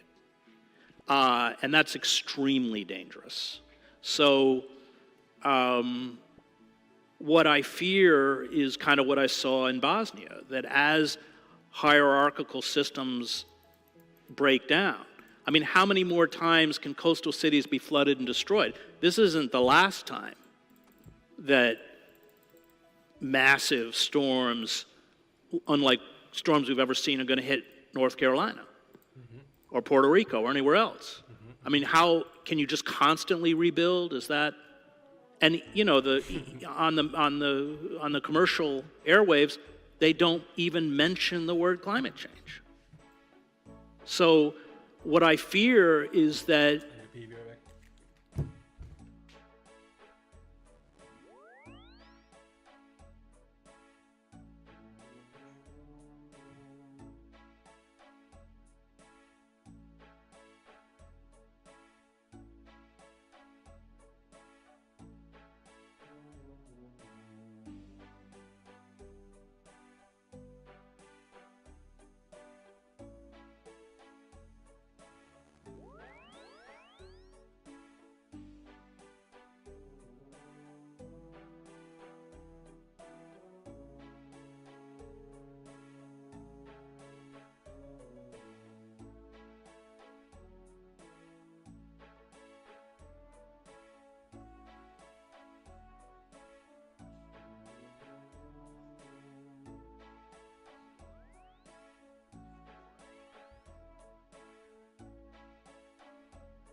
we talked earlier about the power of positive thinking. I don't share this culture's mania for hope.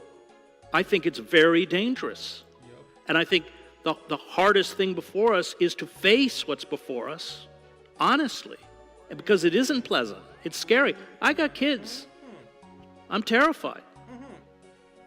I mean, my youngest son's favorite book is called Out of the Blue. It's about narwhals. And I'm thinking, probably if things do not change within your lifetime, every single one of those sea creatures will be extinct.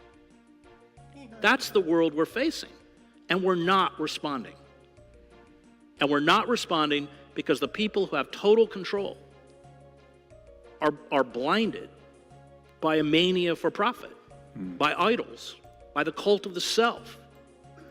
And it's not just Trump. Nope.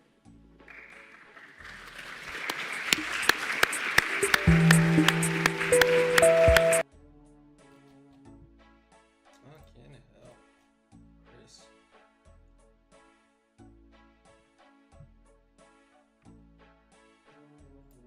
Dang. We're all just clowns in a clown world, huh?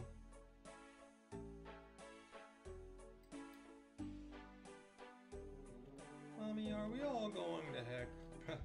Makes you think we are nobody there.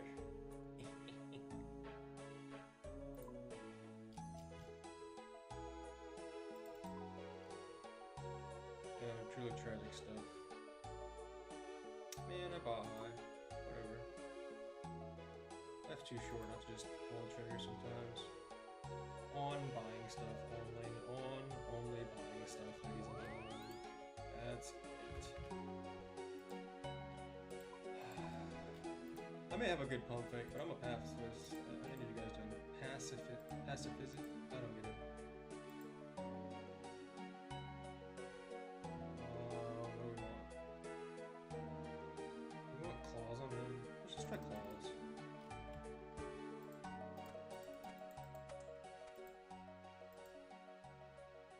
I want this. I have no idea. Let's go here. Let's go here.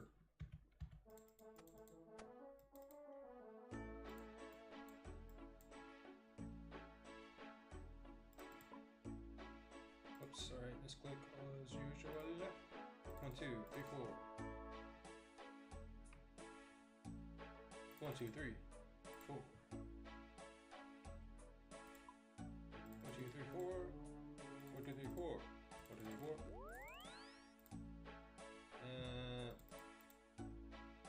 Because we want to go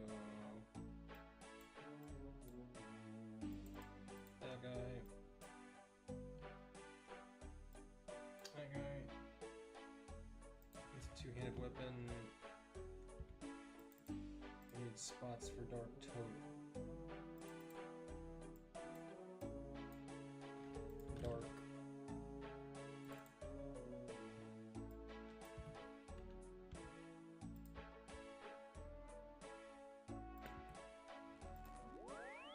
Is this everything we need?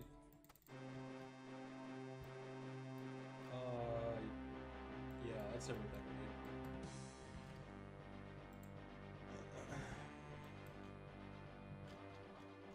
So we go play melee, and that's about it, right? Alright. Well, we started by praying mage, so he doesn't like.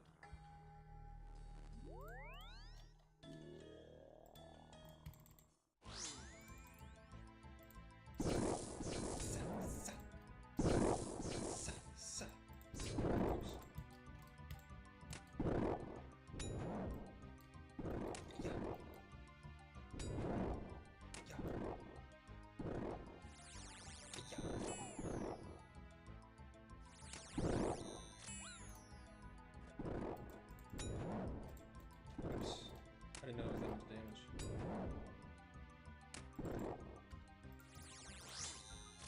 Ow, dude. Chill.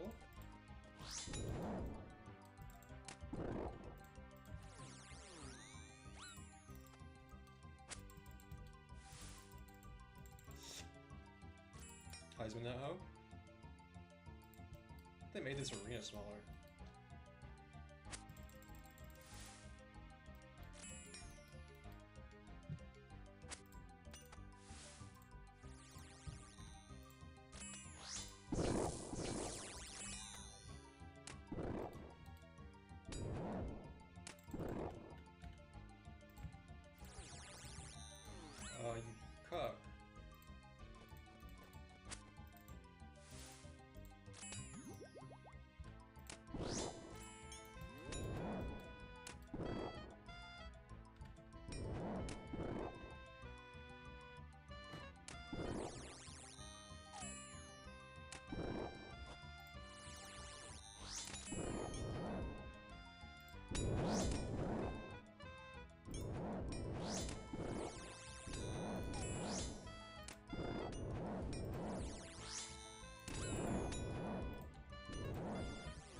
sir. Oh.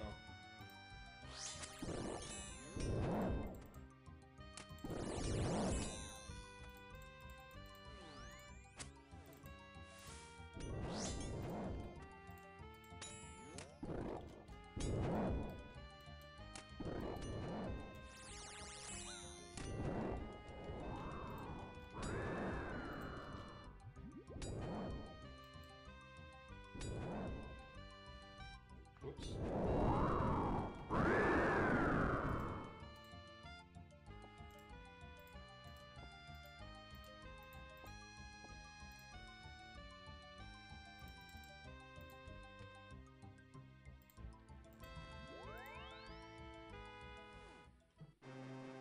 Do we need...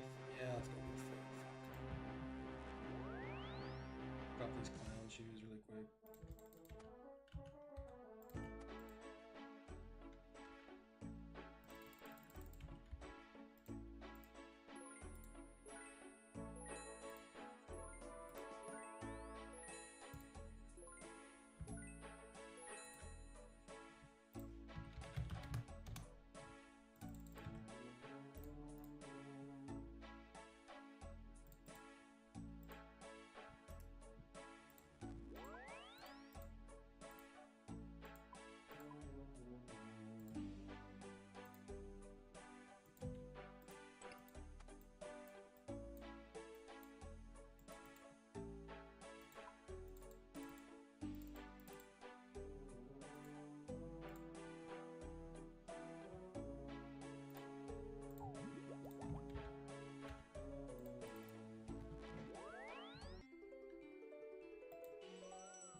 Oh shit, I thought it was that way. Yikes. Alright, I'm gonna take some downtime and kill this.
Doris's basement. Let's do that one off memory really quick. Isn't it this one?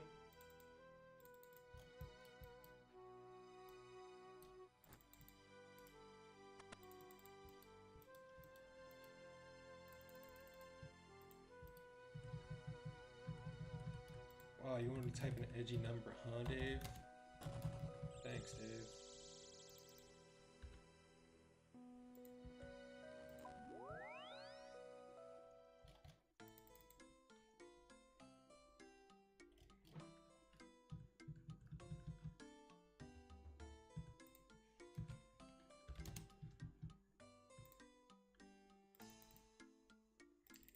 Man. Is this Red Case? Chaos Temple? Ugh.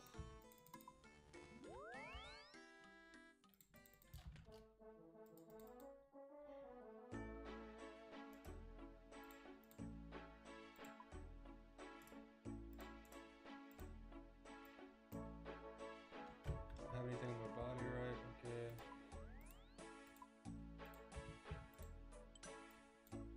We go Giga safe because we don't trust anything or anyone. Bring.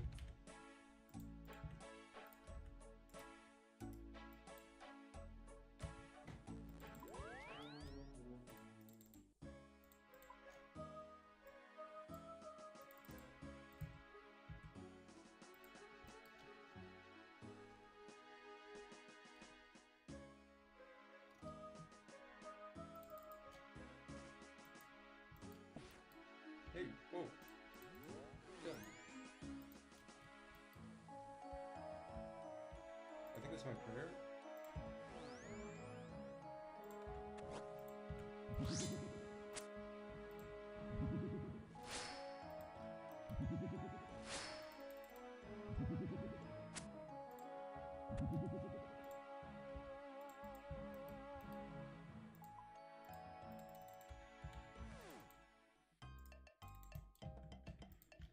Godmother. Yeah, let's go touch a fountain as well, huh?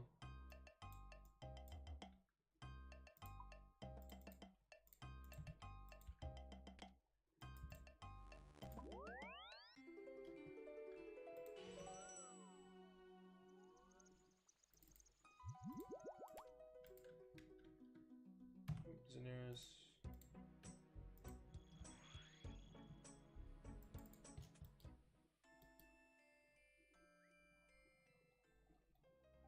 Pick cow? Oh.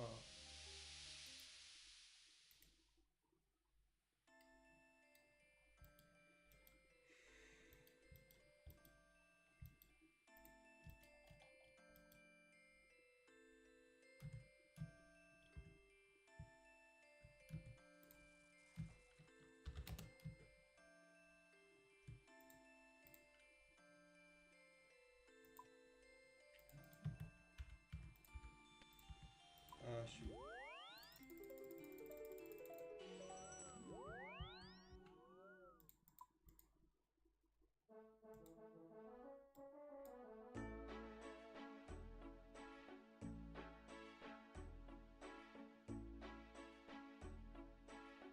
I thought that was a spirit tree.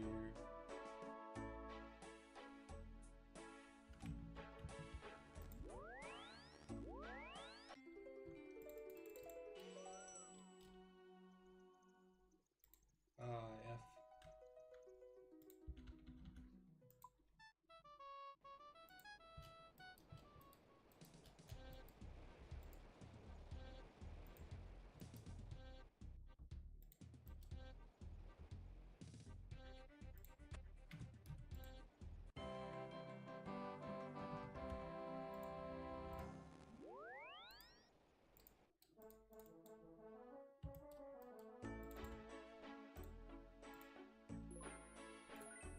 Nah, bitch.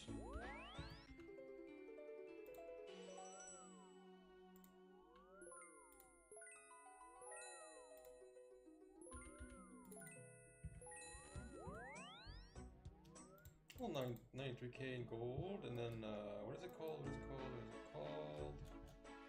I always forget what it's freaking called. It is called Master something. There we go. Master Scroll Book. There we go. Use. We're gonna open. Cool.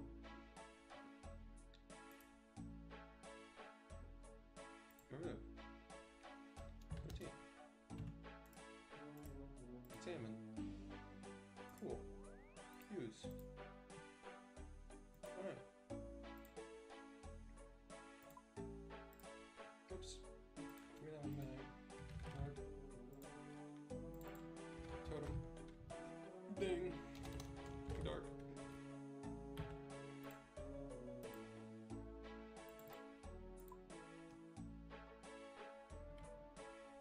Fourthos dungeon in the center. Imagine we're talking there. Oh, Watson. You know, I've never visited that guy, but he's useful for clues and whatnot. It's also a weak thing though. I'm about it.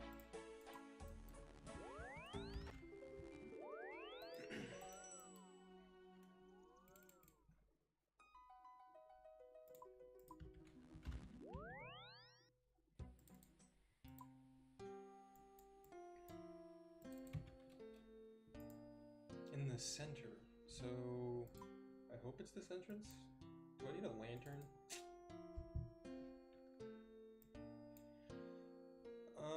Yeah, well, Fafo or something.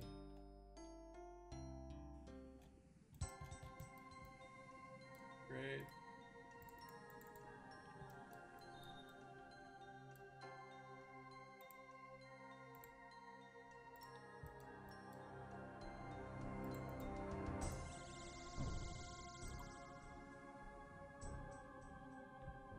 Spiked blades. So where am I? I can just go, huh? Is that what you're saying? Let's do that.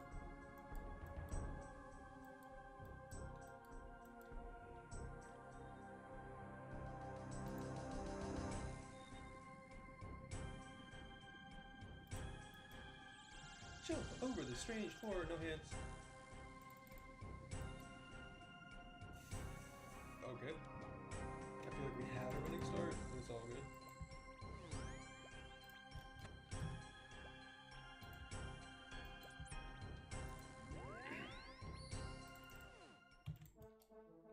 Jimmy, where are you?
Could also go T. What do you need? Where is this guy?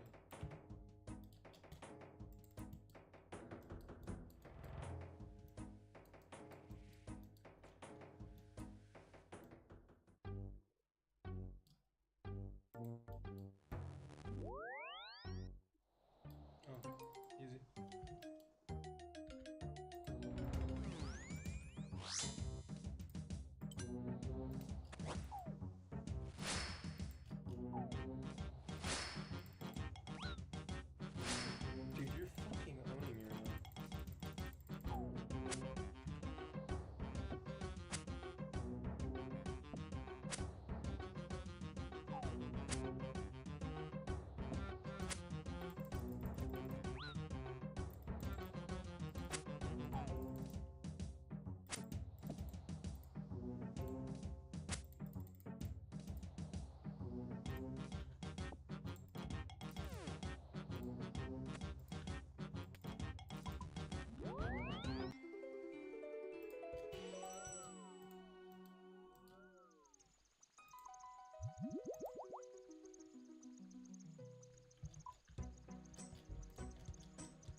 is 10-ish.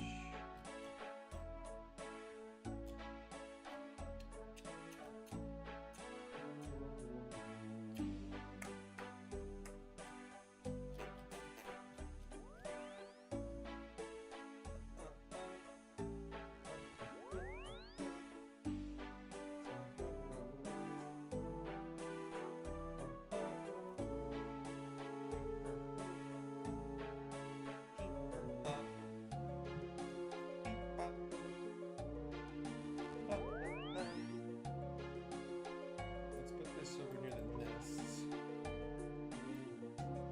Let's go here. Let's go set customs. Let's go space bar. That's gaming. 180. I don't feel good in my head, so inventory, not bad.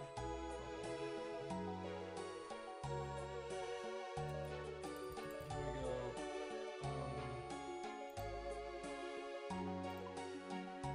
32K.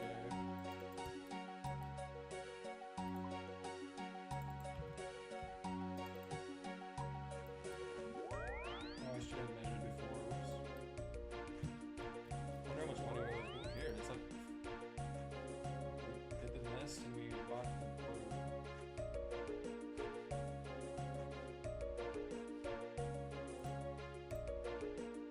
let's go through here. And we go here.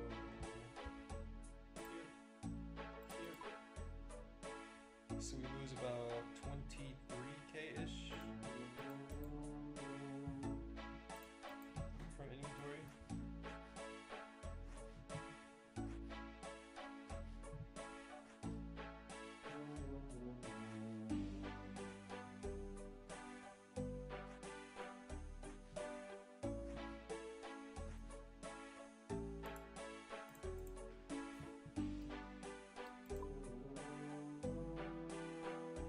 It was 1.2 miller.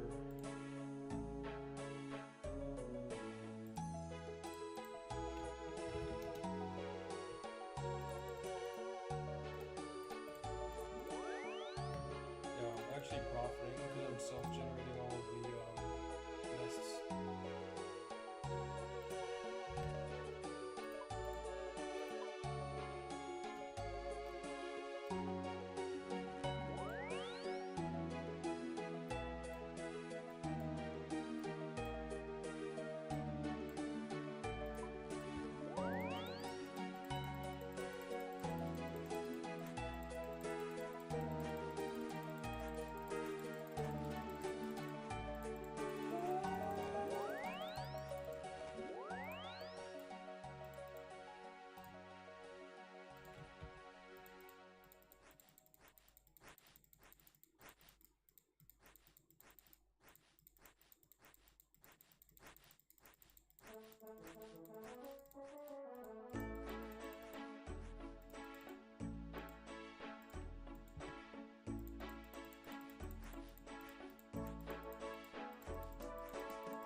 not very good at that.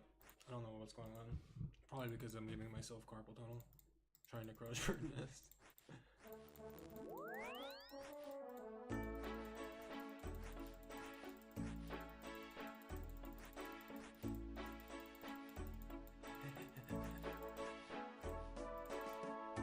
Hello?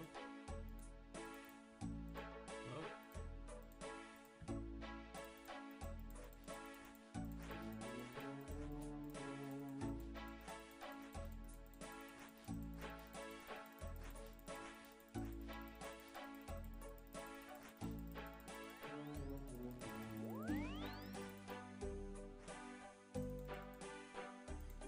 There you go.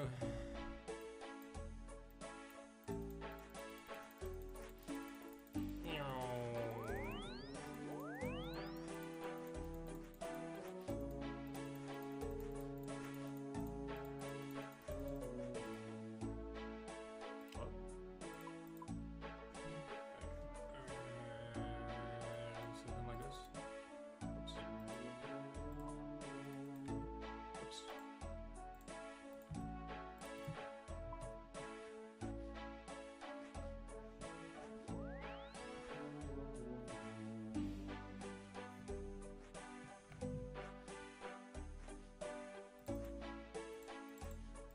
Oops.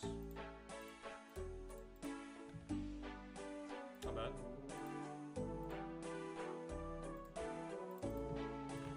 Not bad.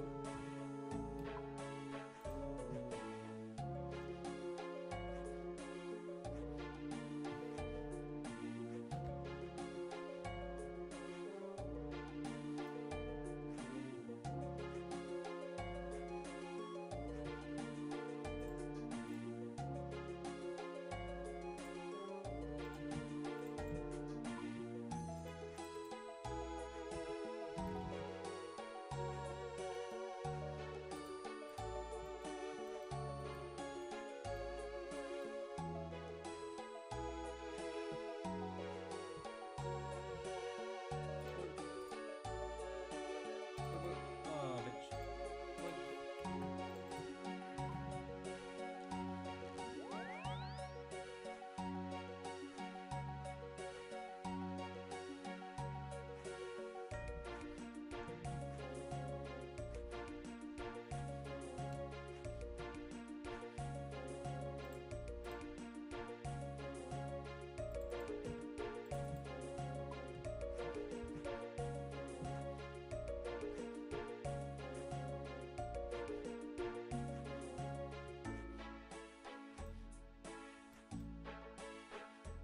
What is that?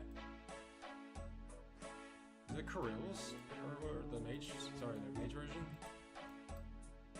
Aram's? What the fuck is that, dude? What are we talking about? Why are you purple?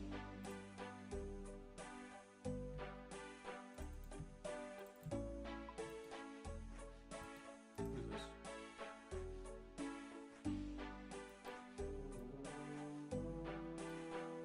Where are you?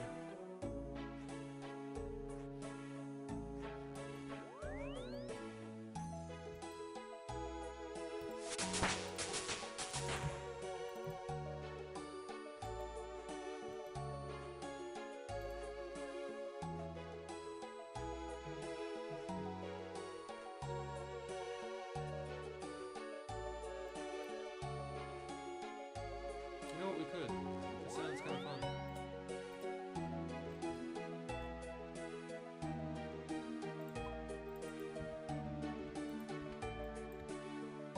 They did buff it too.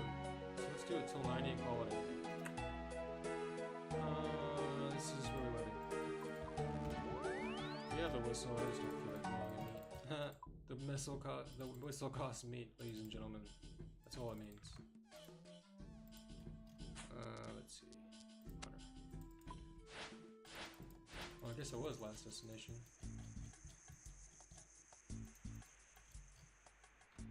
I think I get upgraded for 100 rumors at 91. So 90 is kind of cool. Maybe I'll finish it off one of these days.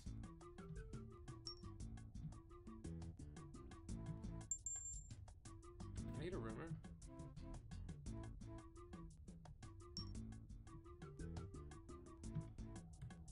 Preparations, huh? Already starting hot.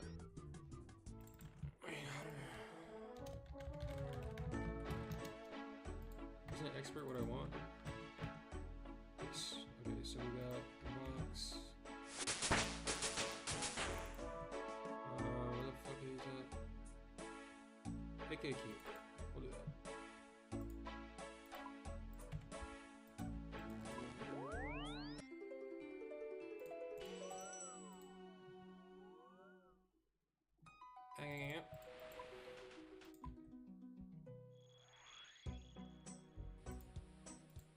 Alright.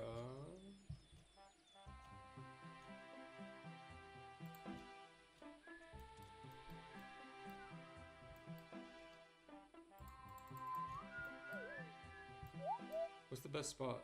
Is it in those trees? I was gonna go like right here somewhere.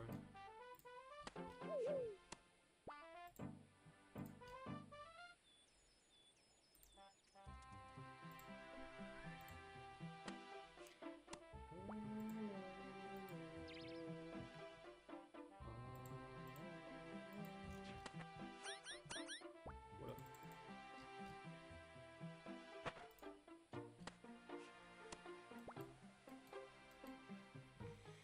One.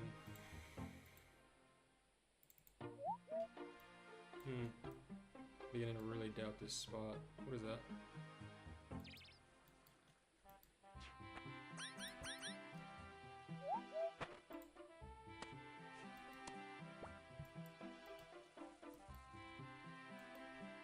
What in the LARP is going on?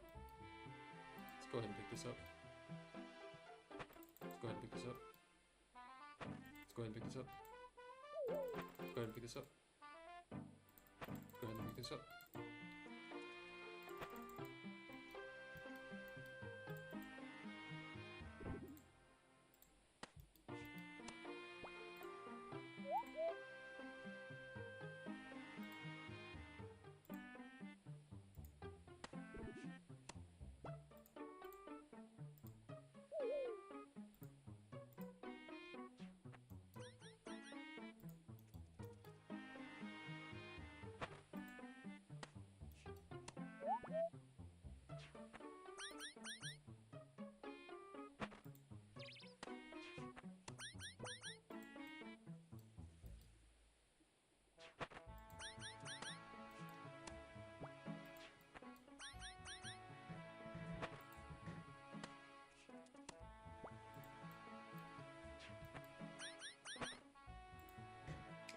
This is peak RuneScape right here. Nothing like catching explosive squirrels.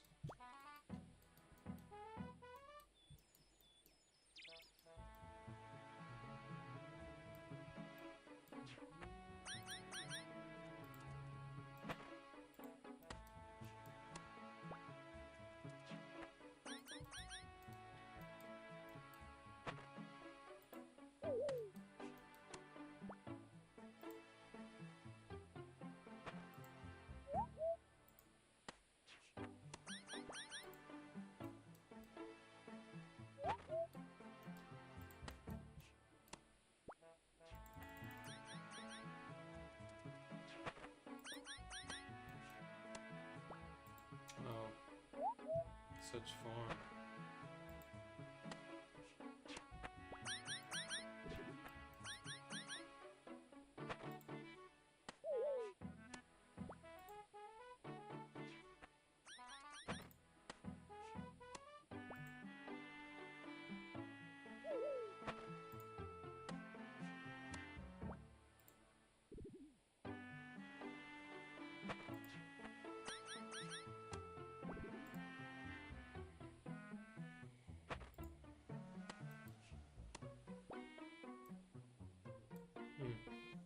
Kinda not bad so far.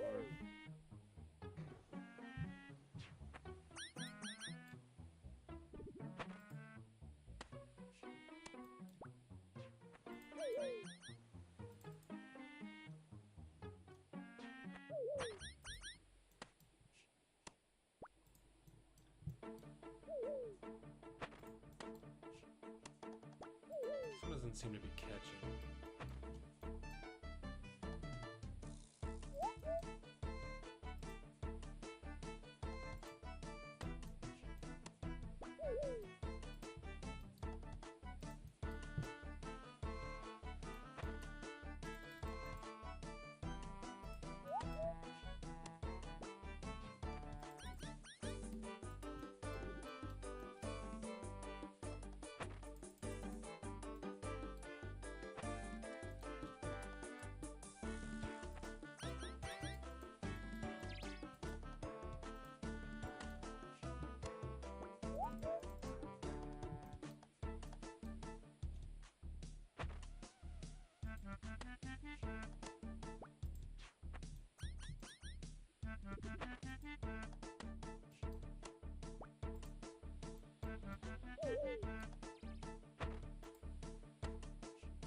You know, I've never actually farmed black chins. I wonder what that would be like. Oops.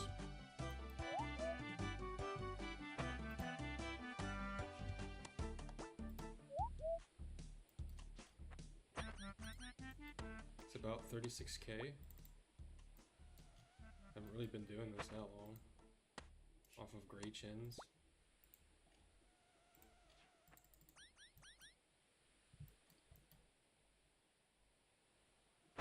Not to mention whatever is out of the reward sack.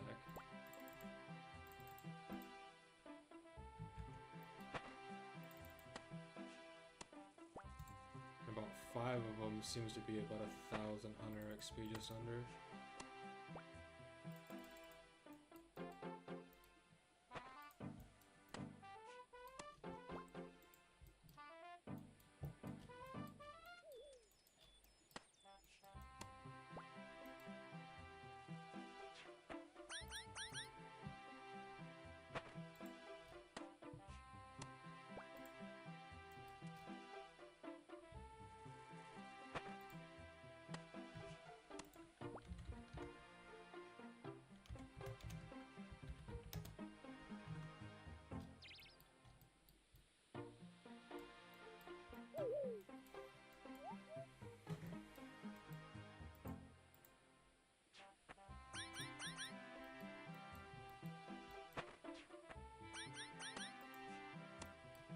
Oh, you don't have to reset it back up. You just keep it going.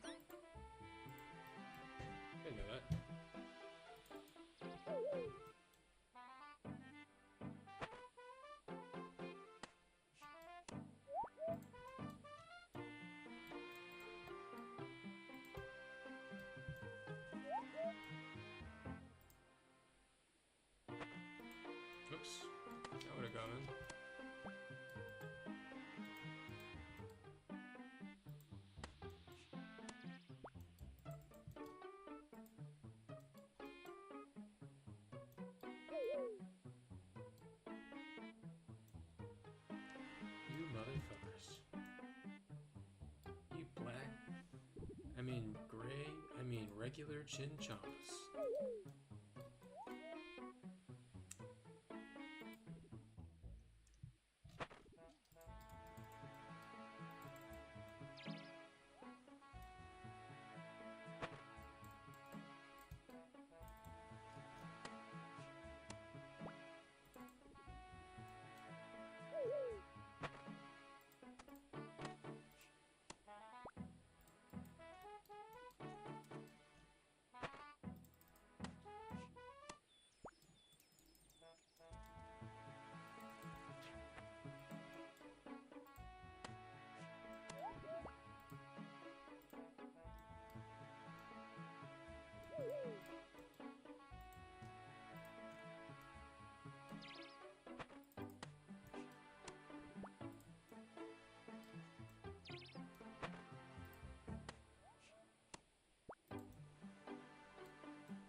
Wow.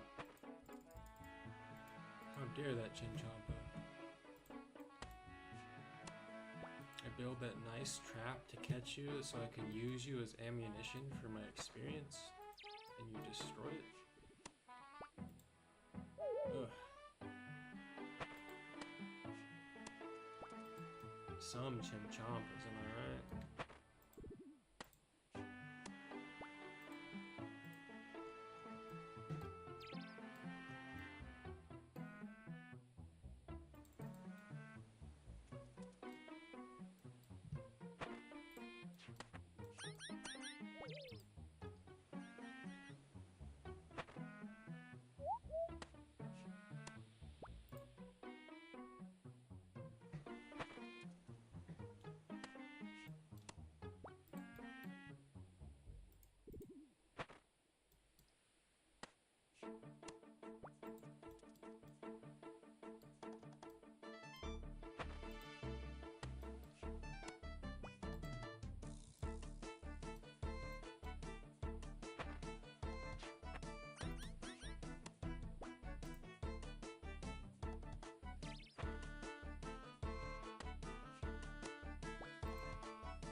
Forgive me.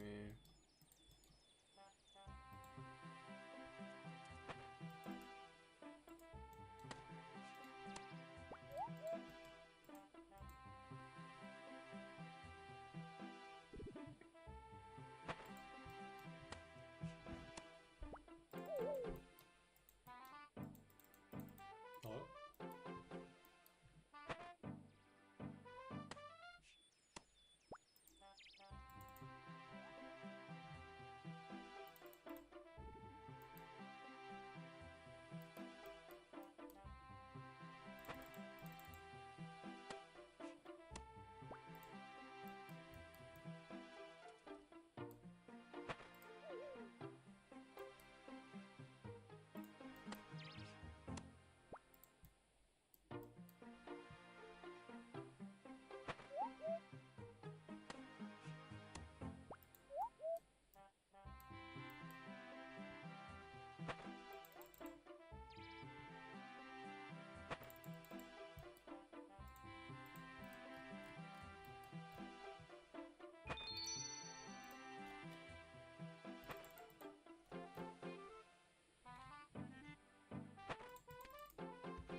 Oops.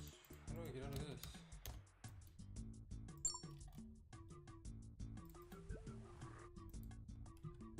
Ooh, 5,000 XP as well.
must just be a random drop out of one of the caskets then.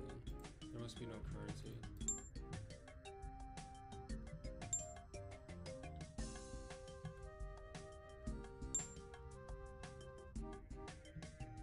Oh, I need to learn how to do that one again. I don't think I did it right the first time.